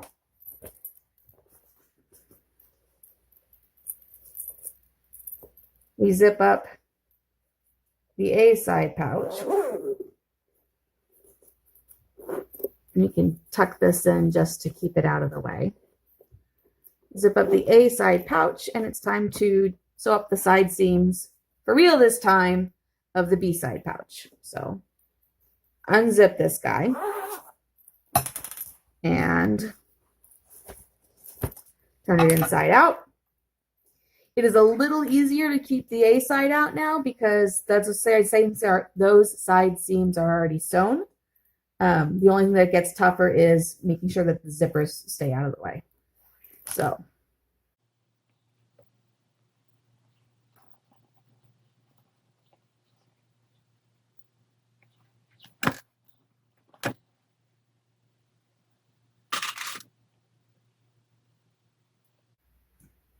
okay. And again, sew up the sides, making sure A is completely tucked in. And we're not going to hit any of that when we work on the B side.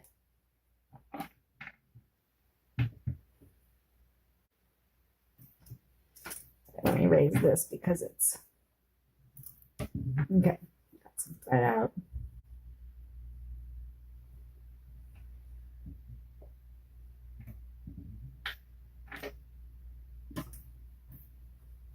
Okay, so I finished seam allowance and these guys clipped. Okay, here we go.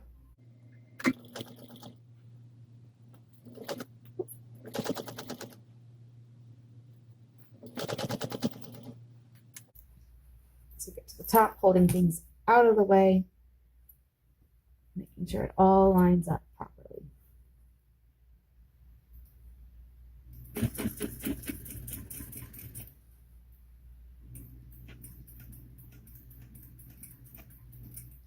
Done.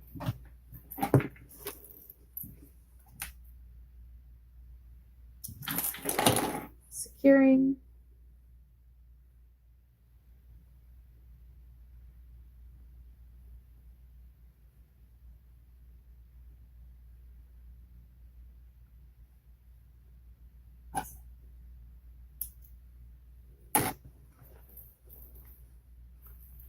Securing this side.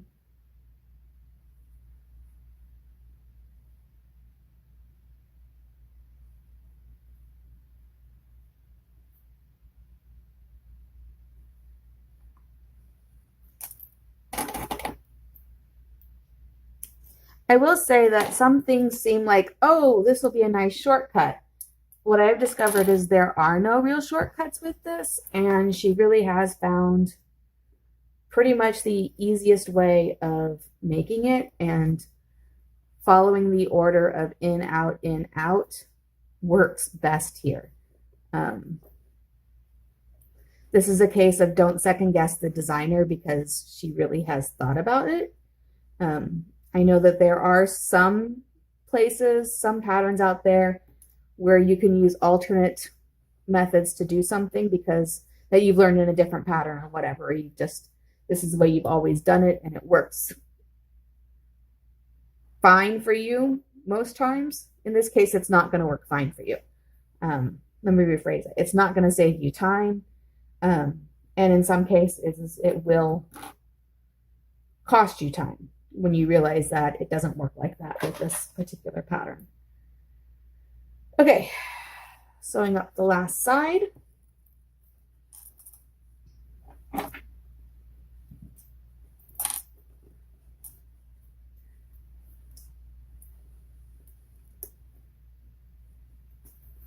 And it is bulky, so you do kind of have to press down. And this is me using leather. So that you can see the bulk of it right here. That's just kind of in the way a little bit, but you can still make the seam. She has measured everything so that everything still works even with all of the bulk. Down. Tail end.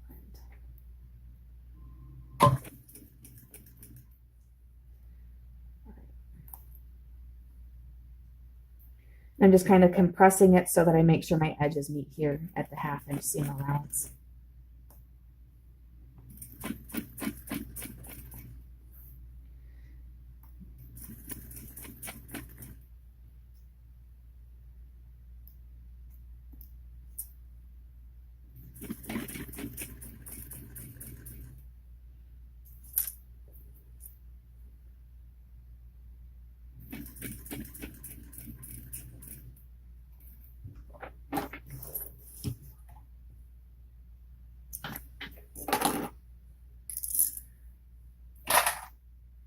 This bag honestly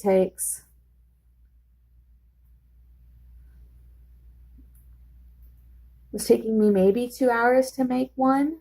And that was not doing it production style. That was just doing a one-off bag out of leather when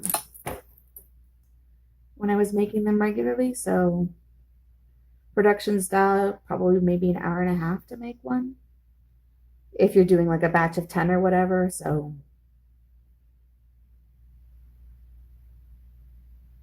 maybe even less. All right, so now we've got the 2 sides secured on all 4 pouches, or the 4 sides secure on both the 2 pouches. Next up we have to this here needs to get flattened and then glued down or taped down or something, because then this gets turned under. I also trim this bit of leather, so you can go just that, just so it's a little less bulk in that seam. It doesn't get sewn, but it just makes it lay smooth easier. So then, yeah, this just gets trimmed down, turned down, and then glued in place. It does not get stitched. It gets glued or it gets taped in place, so that way it remains like that. We do not stitch this. It just gets held in place by glue or double-sided tape. This here gets trimmed also.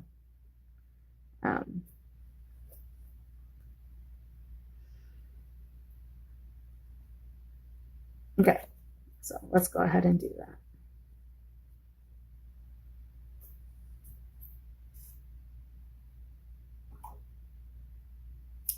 Just a little bit of double-sided tape. I'm going to put it just below the false stitch line, because that's where you want the fold to go. Oop. Helps if the tape stays on. This might end up having to be glued on this particular leather.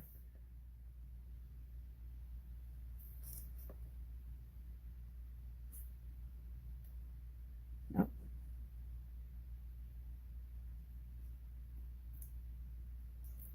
Done. So there's tape. Fold it down.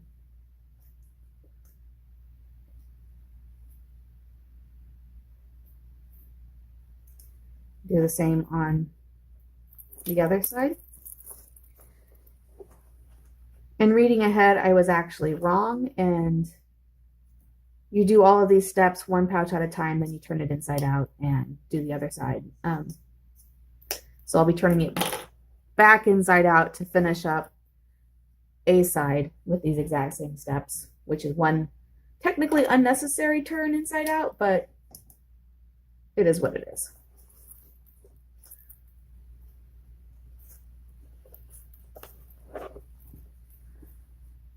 Open it up flat.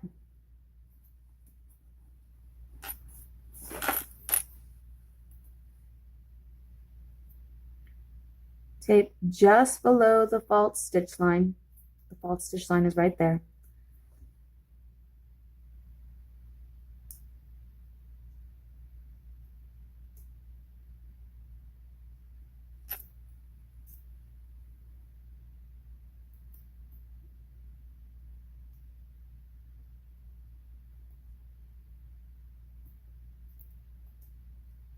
Okay, tape stays on, comes off. Okay, then this gets turned down like so.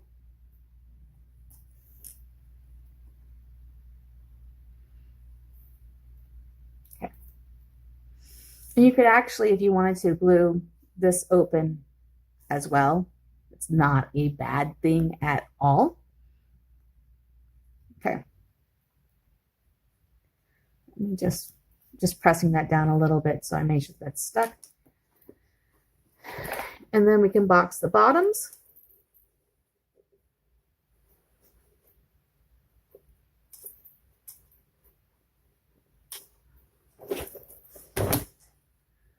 Push everything out of the way, open this flat, line up the bottom, the base, so that you make a flat edge.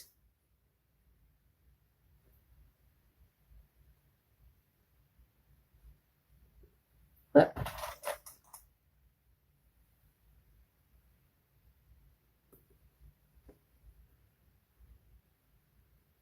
And get the flat edge.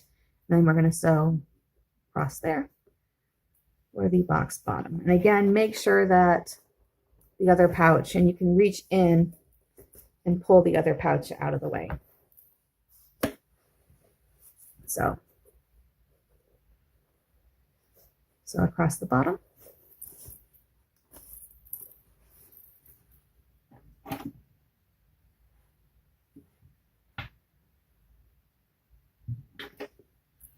Making sure everything stays lined up.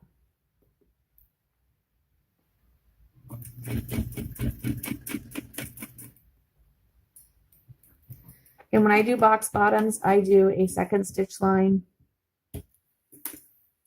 just next to it to make sure that it stays secure.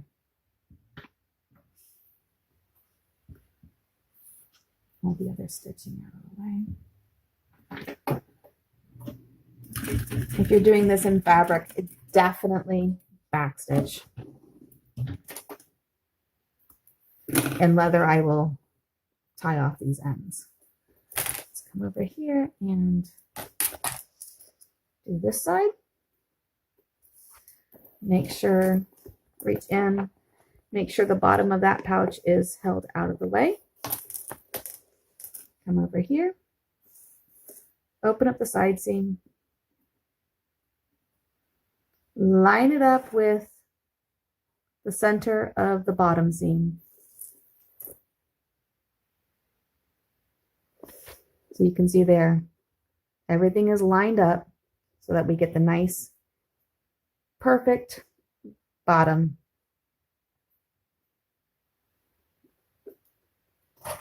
Make sure that it's, flip it, and then sew.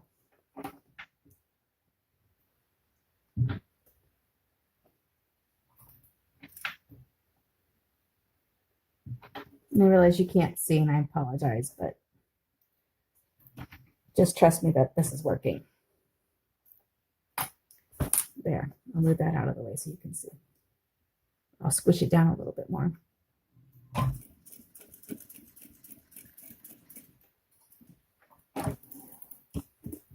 Clip. So there it is at the 1/4 inch. Then I'm going to do another seam right next to it.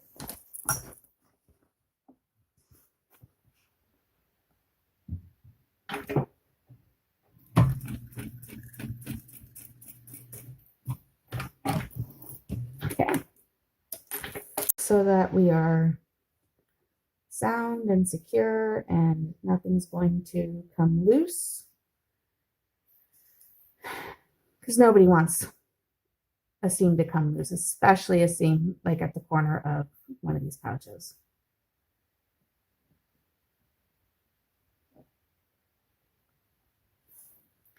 Then we will go back and do the side that I missed when we were, before we turned it over.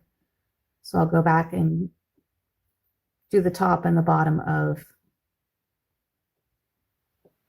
the A pouch, like we just done with the B pouch.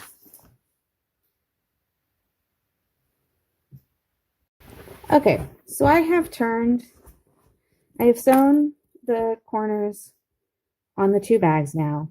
If you notice, the seams line up, so it looks like one neat seam. Got both sides there. And I actually just remembered that I do something slightly differently than what she has written in the order. She has you, and granted, I did it wrong this time too. She has you sew the exterior on one, sew the side seams, sew the base corner, turn the top on one, turn it inside out, and then repeat for the second one. And then she has you cocoon the zipper and then sew the lining, which that works, but it's a bunch more turning to get back to where you can sew the lining. What I found worked better, and I understand why she does it this way, but because there's the turning hole in the bottom of the lining, it doesn't really matter. She does it this way so that way you have the side seams are wide open when you go to position the cocoon zipper in the bag. So you can make sure that it's going to be in the bag in a spot where you want. But you're going to have a turning hole in the bottom of your lining, and so you can still move the lining out of the way, and by feel, make sure that your zipper is attached to the side where it needs to be. So with that in mind, I'm going to go ahead and do this in my order and turn it inside out again and sew the linings, just so that we've got, it'll be the last time it needs to be turned in and out, and you can see what I mean about the cocooning of the zipper. So with that said, flipping a back inside out, and my leather will be very happy when I'm done flipping it inside out and it can decide where the color wants to rest again. Flipping it out inside out just so I can get to the lining again. Come on. It's times like this that make me wish I'd do it in fabric and not leather, just because. Okay, and this is another reason why I don't necessarily do the same interfacings when I do it in leather, just because adding another layer of bulk for a stabilizer is just one layer too many. Okay, so then zipper out of the way. This is the other thing. You have to make sure the zippers are tucked inside when you do this, so you are not sewing the zipper up.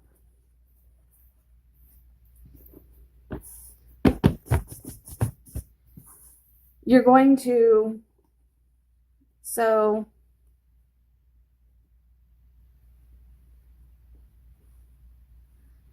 the first inch here, another inch here, an inch here, an inch here, and then all the way up one side. So you're leaving 2 turning holes. the big turning hole is where you actually will be turning the bag. The small turning hole is where you'll be closing up the big turning hole. So we'll do the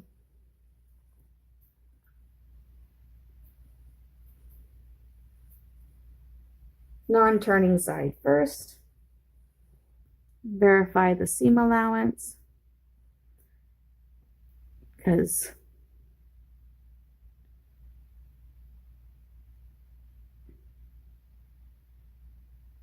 yeah, half-inch seam allowance, that's what I thought.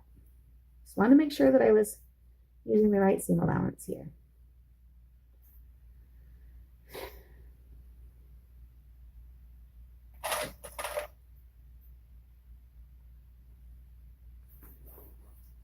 Holding the side out of the way as we do it. We do want to sew all the way up to the top.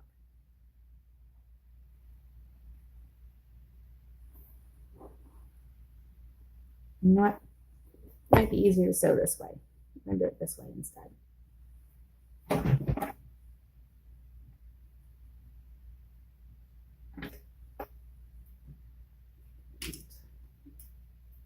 Stitch length. Back stitch. If I haven't done that at all, it feels like this entire bag.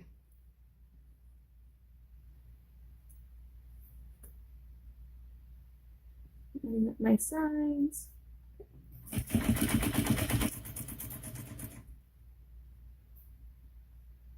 All the way up to the top.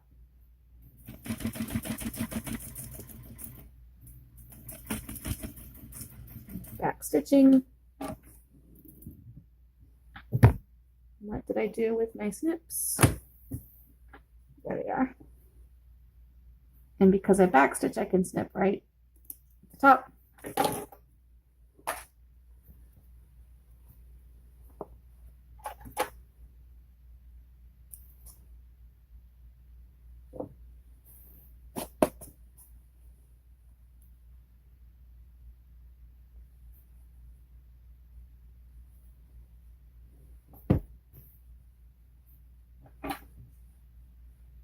Go ahead and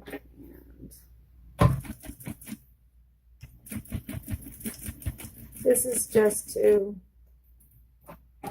make that a little bit secure.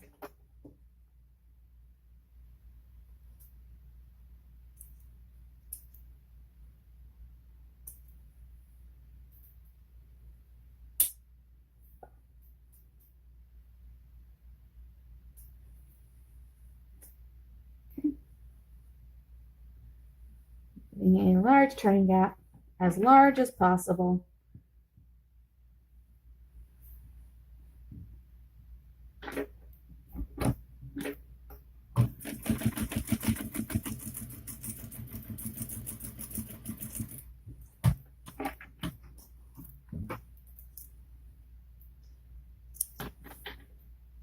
We will be pulling this through the side to finish the turn, so just as a heads up.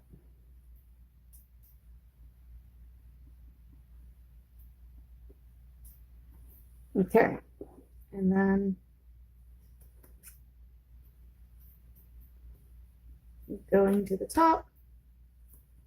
Sorry, I'm tucking the zipper out of the way, which, you know, if I would cocoon the zipper right now, it wouldn't be an issue, but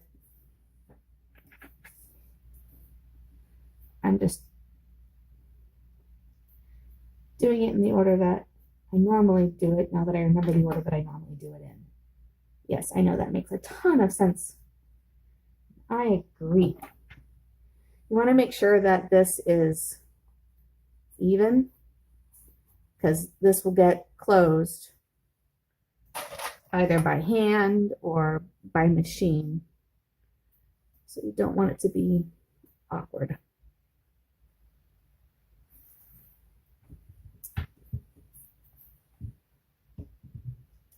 And that hole needs to be big enough that you can pull the base through for turning. Again, ½ inch.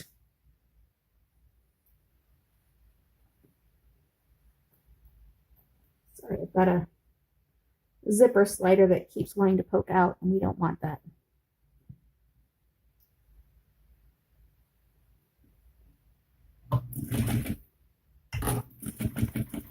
And definitely back stitch here. Move this out of the way so that I can go all the way to the top. Okay, so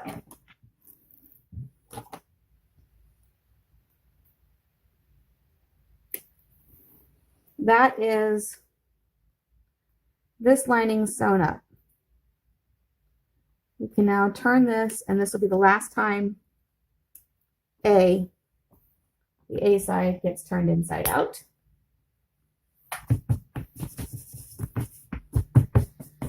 Clean it off. Okay, so reach in, and we're going to be pulling the B side inside out so that, or we'll do B next. But yeah, normally I do this at the same time I do the exterior because it's one less time turning the bag inside out. This bag has been turned 2 more times than normal for me.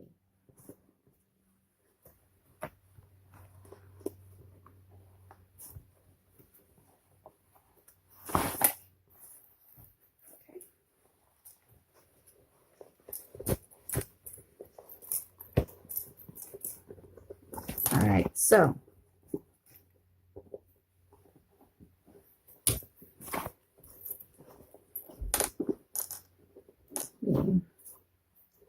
clean up A a little bit. Okay, so this is what A is all sewn. We still have a turning hole here, and then the hole here that we will use to basically pull the base through and sew. Okay, sorry, let me just straighten that out a little bit because it bugs me. All right, now close this up, and I'm going to temporarily put those in there and temporarily move this out of the way as well. Okay, now to do the B side lining. Okay. That.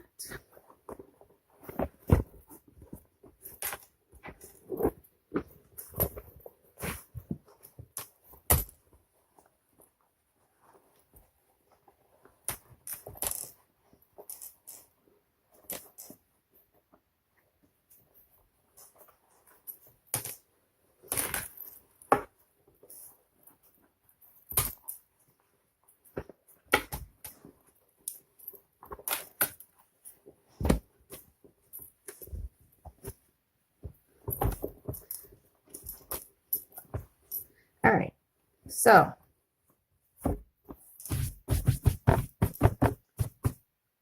again, 1 inch here, 1 inch here, full length here, 1 inch here. So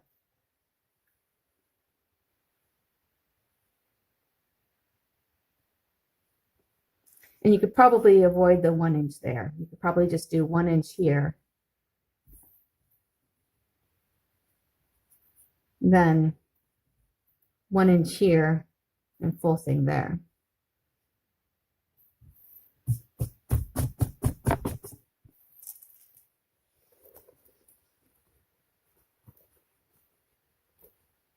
Move those out of the way. And let's get this inch done first.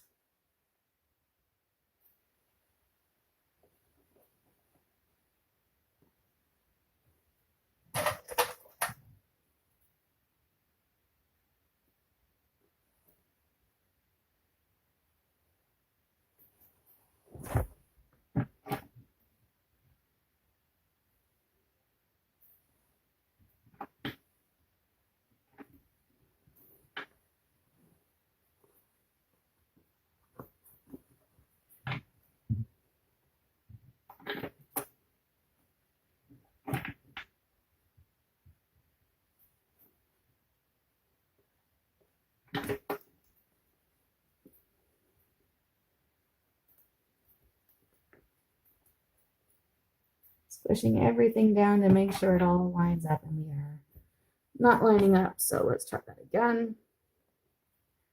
This time with more clips. Because of the bulk of everything in between, things will get unaligned fairly easy. So more clips are not a bad thing.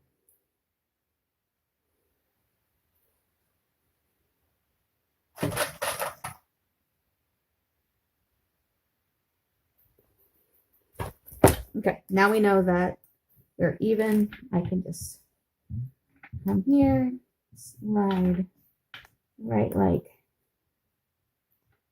that,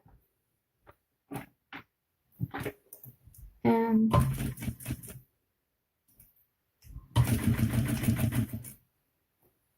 away we go, all the way up to the top.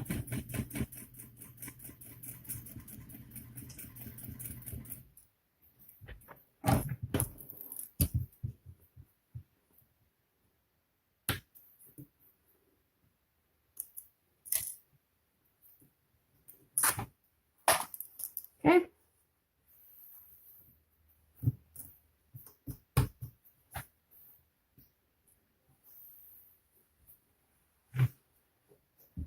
Base 1/2 inch.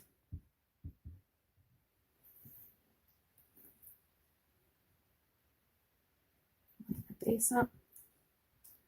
1 second here. Let me line the base up properly. There we go.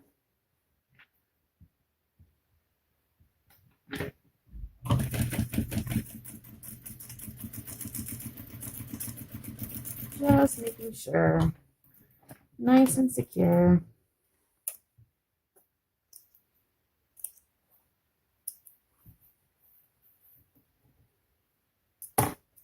And then last but not least, up this side.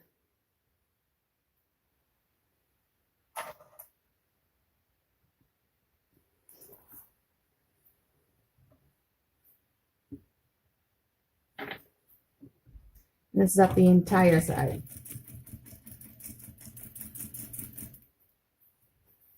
Make sure everything is tucked out of the way so we can get all the way to the top.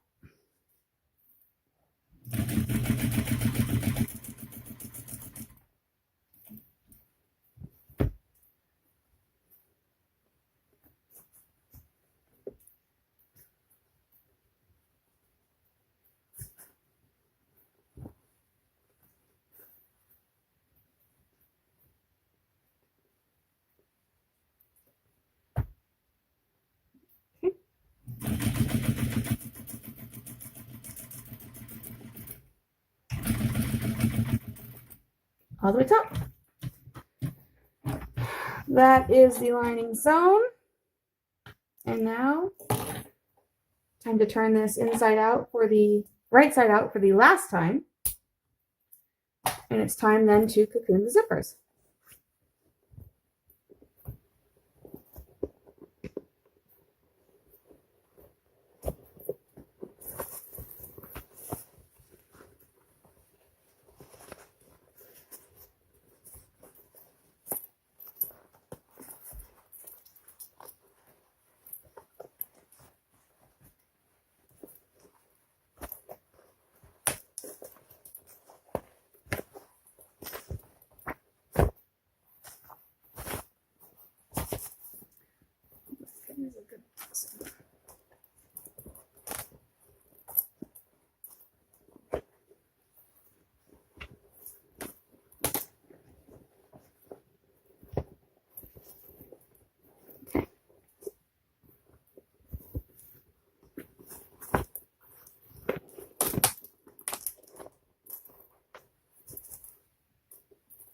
Step 1 with cocooning zippers.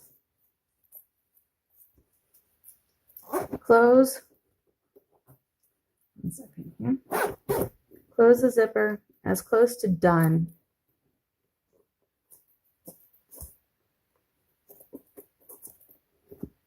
as it's going to be.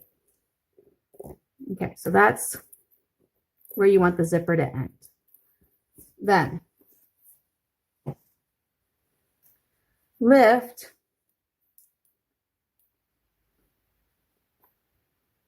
I have to glue that down. You're going to want to mark on the back of the zipper where the edge of the pouch is.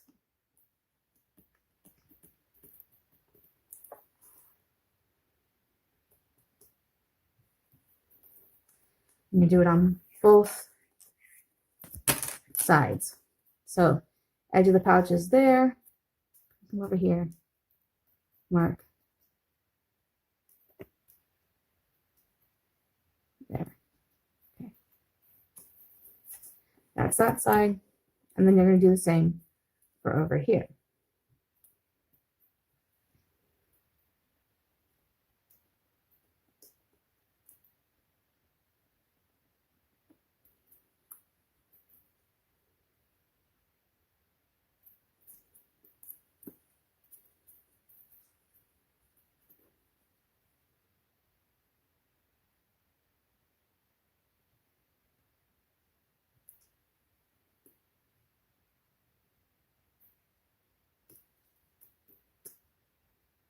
Okay.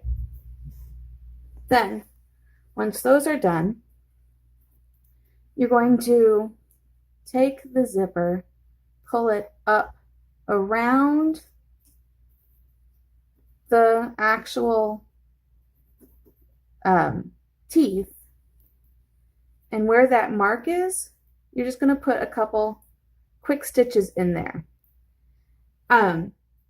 Christina does this, has recommended doing this by hand. I have been able to sometimes put it under the sewing machine and do it with the sewing machine, but really by hand is the quickest. It is literally, you just put like 3 stitches there, knot it off.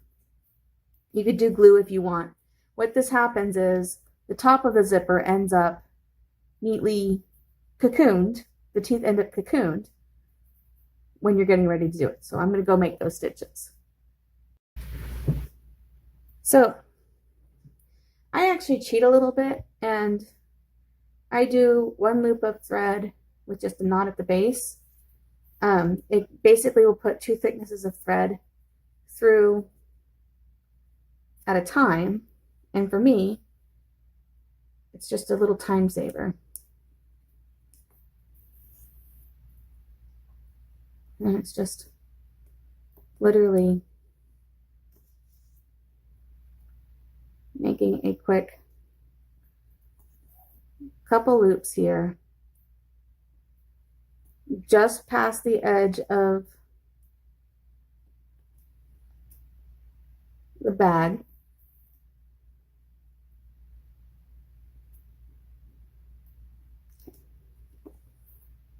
And then knot it off.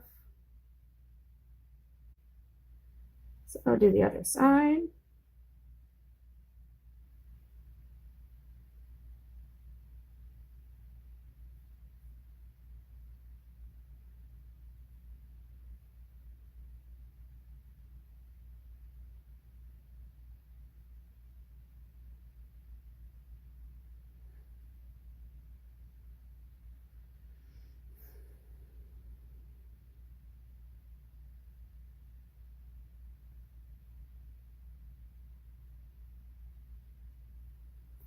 Okay, so fold it in on itself.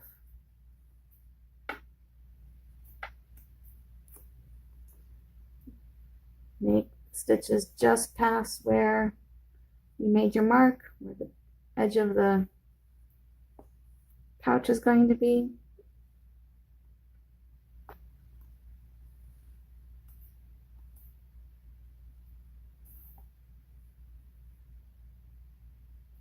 Couple quick stitches.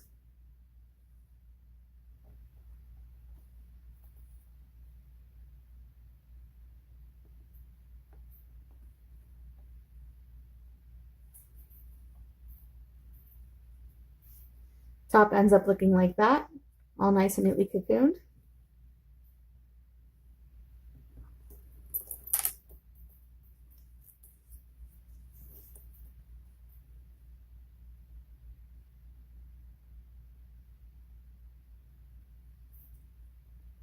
See if I can do a better knot this side. There we go.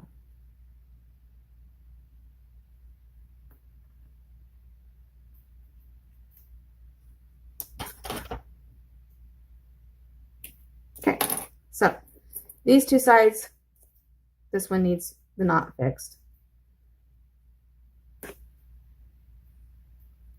But you can see the zipper is cocooned properly. These sides are a little bit harder just because obviously these aren't together. So you have to kind of force it to be together so you still have the same look as what these sides have once everything is fixed. So in this case, hold it up, hold them together, just past the edge, make your stitches.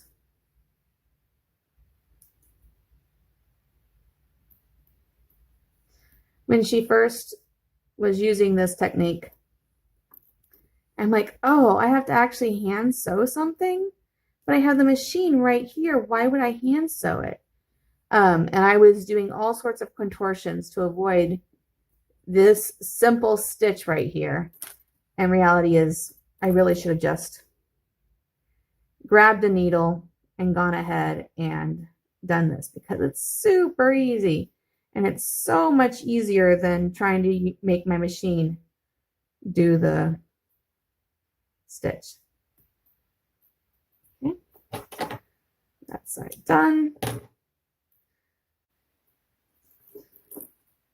Last one to get cocooned.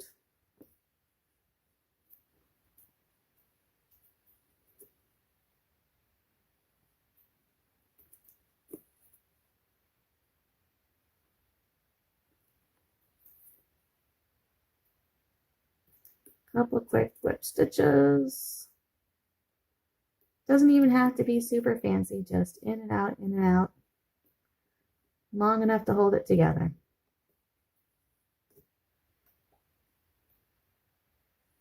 That'll work. Okay. Knot it off.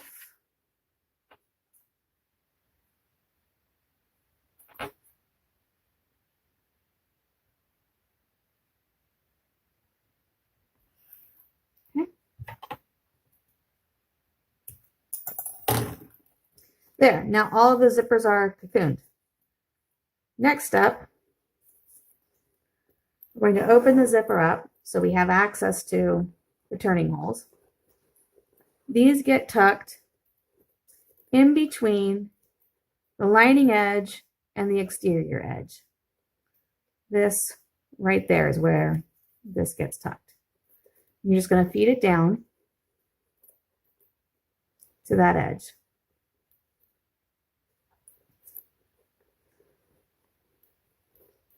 Like so. And we're going to pull this out so we can see what I'm doing. You're going to take some DST or some glue, attach it to these pieces of the zipper, and stick it against this seam to hold it in place.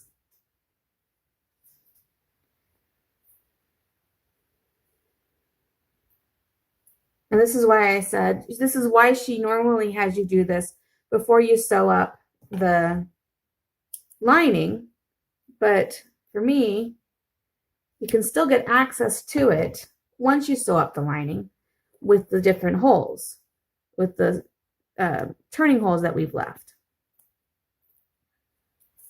I'm putting this on the other one just because I wasn't looking.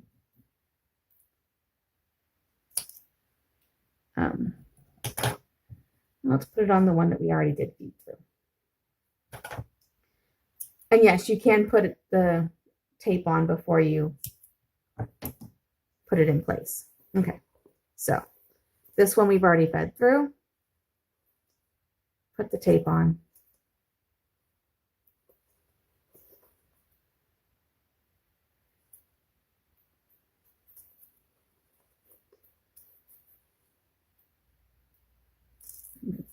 basting.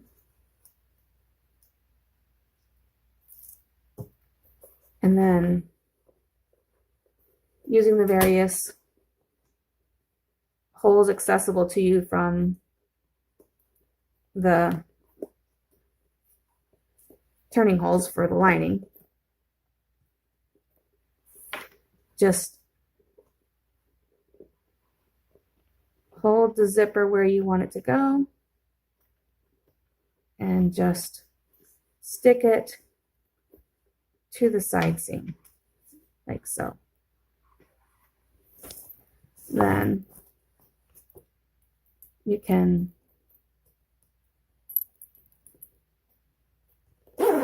zip it up, and with the cocoon method, it is even like that. The very last step of the cocoon method is to use a fabric glue of some kind and just put a little bit of fabric glue down there to make it stick. I do this after I close all my turning holes.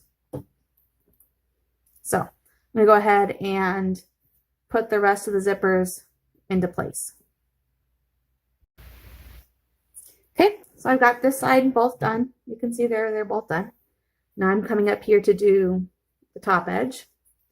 I've gone ahead and put the tape on both sides. Just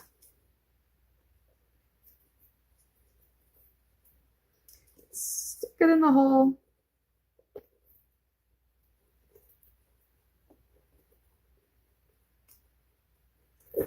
And then reach into the turning hole, remove the tape, stick to the edge of the bag.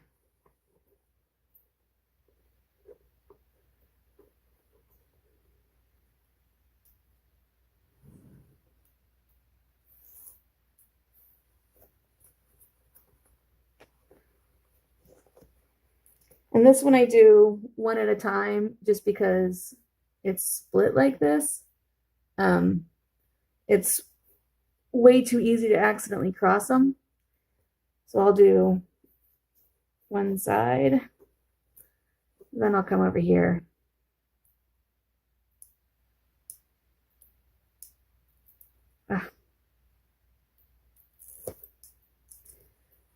And do, make sure it's turned properly, do the other side. Oh, and of course, I did that poorly. And didn't pay attention to the cocooning. Okay, so now the cocooning is in the proper spot. Reattach.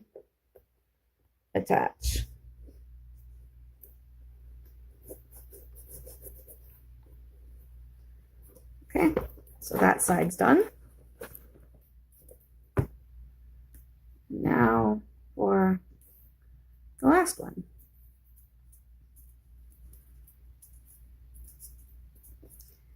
Into the bag it goes.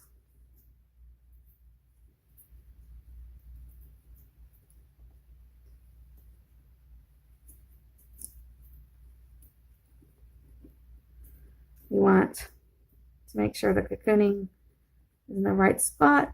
Okay.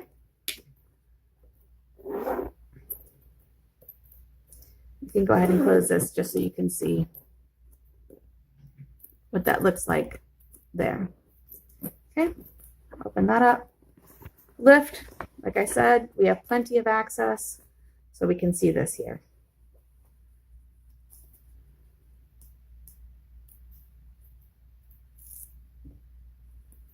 Remove the tape.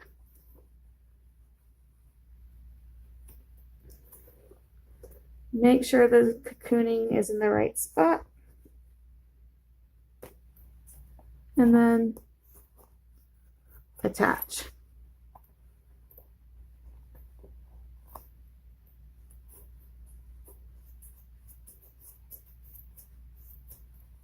And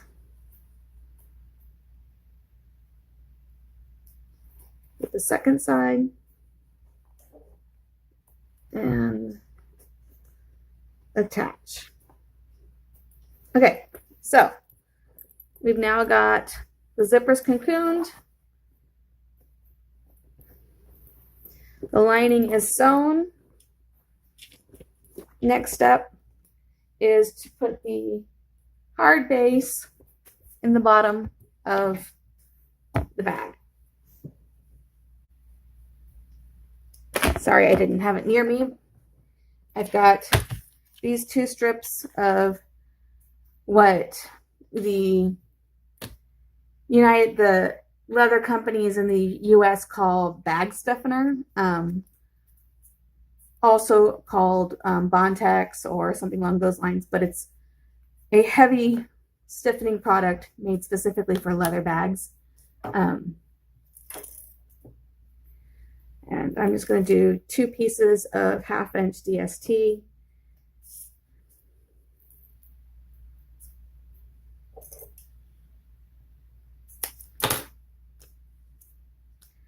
One on either side just to make sure it's nice and stiff. Or nice and stuck, I should say, not stiff. It'll be stiff no matter what. Just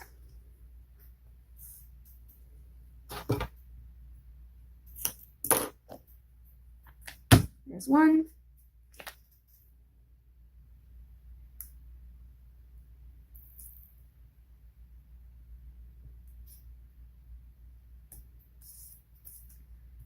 Here's the second.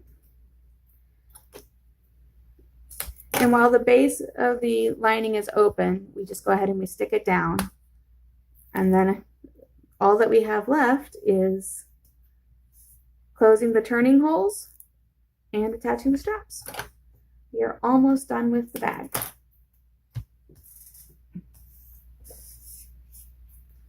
Okay.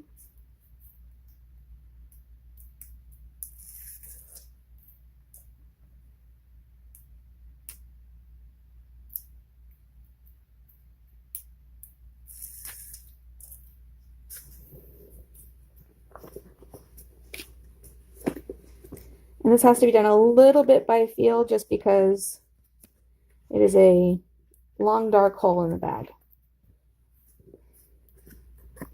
But you want this to go from one corner of the bag, one of the corners that we've sewn, to the other corner. And then just press in place. And then you can see that's like that. And if we look at the base, it is now secure from, or it now forms a nice firm base. And it stands a little bit easier. Okay, and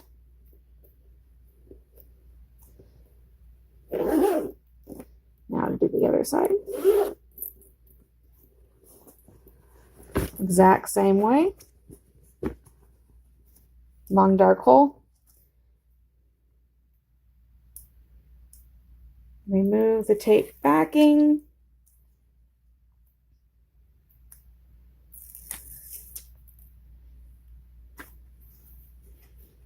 And by feel, stick it in one corner, stick it in the other corner, press down in the middle.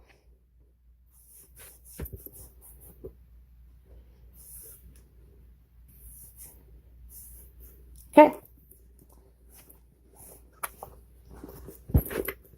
And base done in that one. The last step we have today, sewing up the turning holes. So you're going to pull the lining out. And while this is out, I'm going to go ahead and re-iron these pieces because all of that turning does not make happy for my pocket lining there.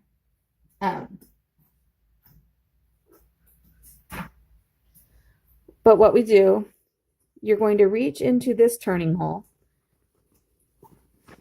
pull the rest of this through. Okay? Then, so, first you're going to sew up this, then you're going to sew, well, first you're going to sew up this all the way across, then you'll sew up this. And then the last step would be sewing up the actual side turning hole. But the side turning hole is long enough for you to be able to do this.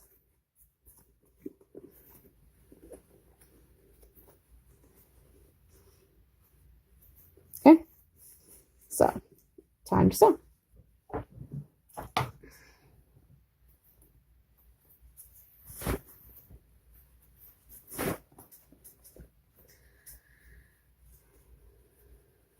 This does take clips just because it's so bunched.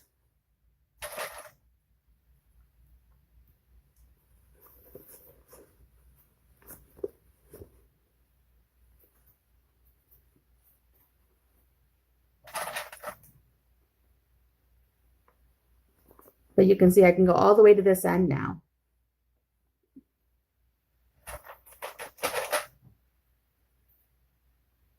Ta-da. So I'm going to sew from here to here.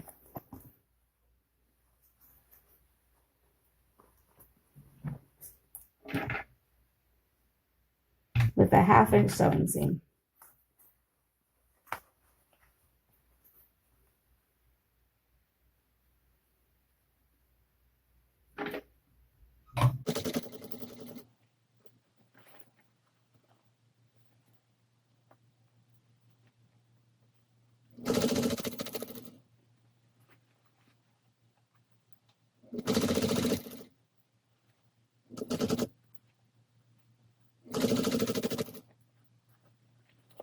And then all the way to the end.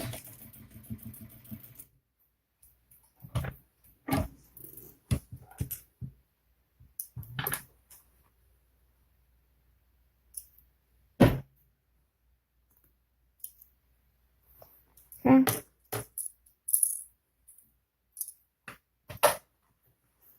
Need to get this guy.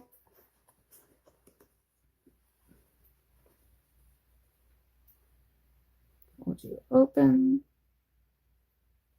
Hold you open.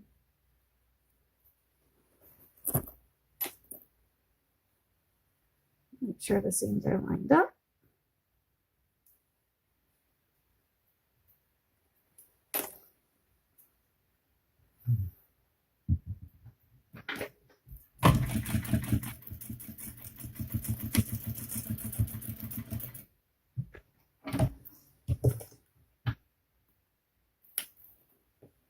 And that's going to need clipped just to make sure that it's not a little bit of extra mess in there. And then there was another side that needed done. Okay,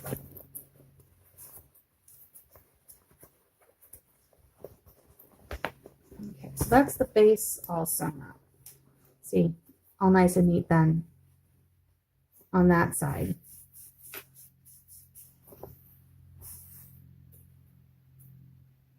My error can't be seen. Now we have to do this side. So what I'm going to do,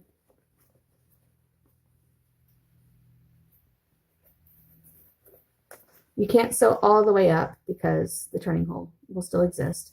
So what I'm going to do is just sew up some of the turning hole like this, about to here. Then I'm going to sew the corner, and then I will do the rest of the turning hole shortly thereafter. So some of the turning hole as much as we can. Make sure it's all untucked and even.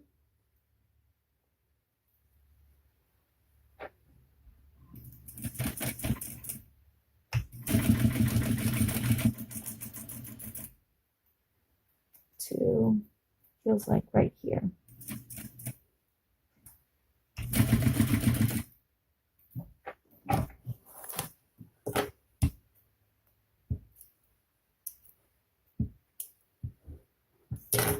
Now, get this. Hold it open. Hold it open.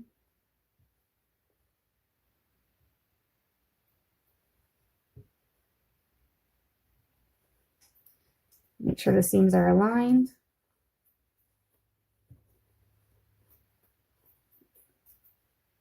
Okay.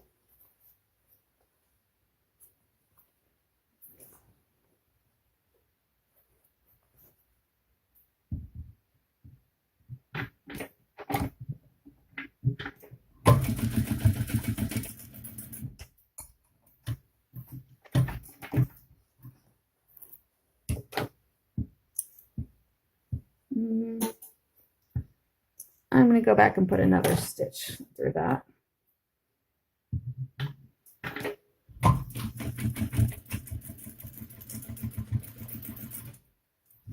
Okay.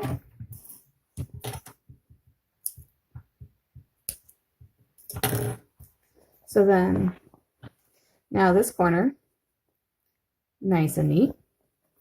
All we have left is this small turning hole to get either hand sewn or machine stitched. And I'm going to go ahead and press this, and then I will stitch this. Okay, so I made that all nice and pretty. And while I was pressing that, I also made a nice crisp press here, and I clipped my corner pocket so they wouldn't be bulky. So I'm just going to go ahead and sew really close to the edge right here, and then this side of the lining will be done.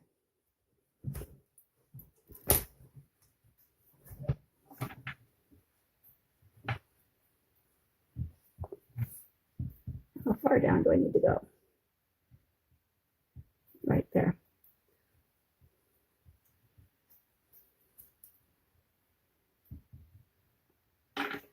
And when I say really close to the edge, I mean really close to the edge.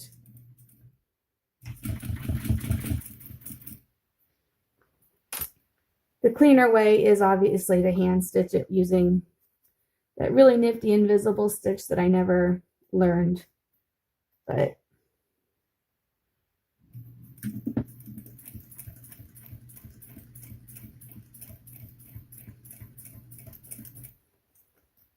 this is almost invisible with it when it's in the side seam.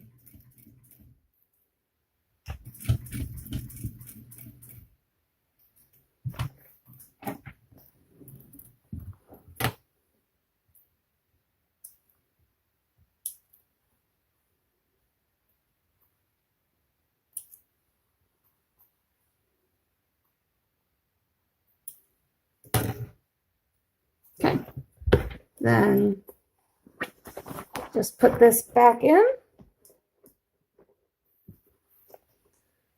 And that is one really neatly tight lining.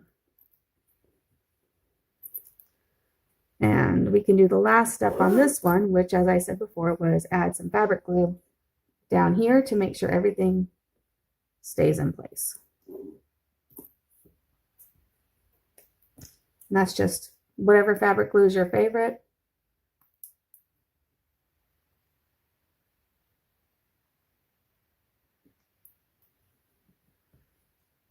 Stick it in and just kind of press. And I do it both on one side of the zipper and on the other side of the zipper. So that just gets pressed and glued so that it remains.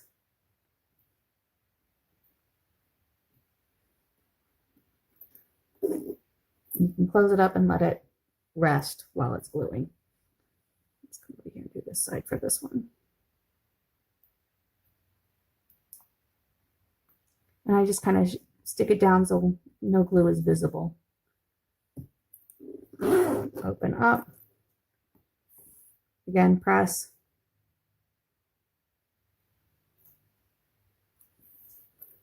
And Repeat on this side, and the base of the bag is done. Okay, so we have everything finished off. These are all glued. The linings are all neatly sewn up.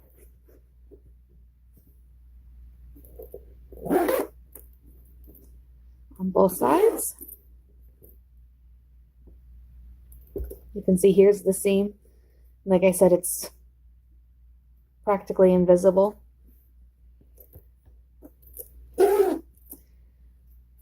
Okay, so the last step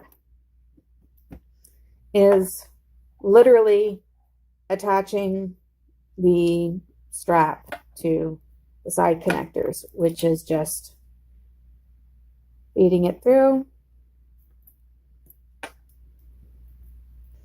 marking where it's going to be, and adding a rivet. And then that bag is done. Okay, and the straps are done. Just the rivet added evenly on both sides, so it's an equal distance from the edge, and you have the final bag.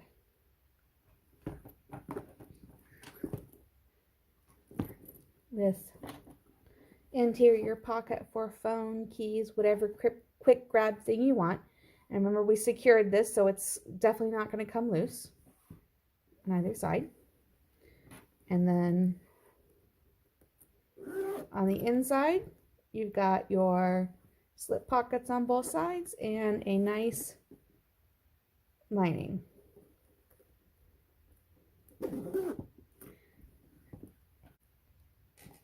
And this is the Leelana by Bumbleroot Designs. I hope you have fun making it.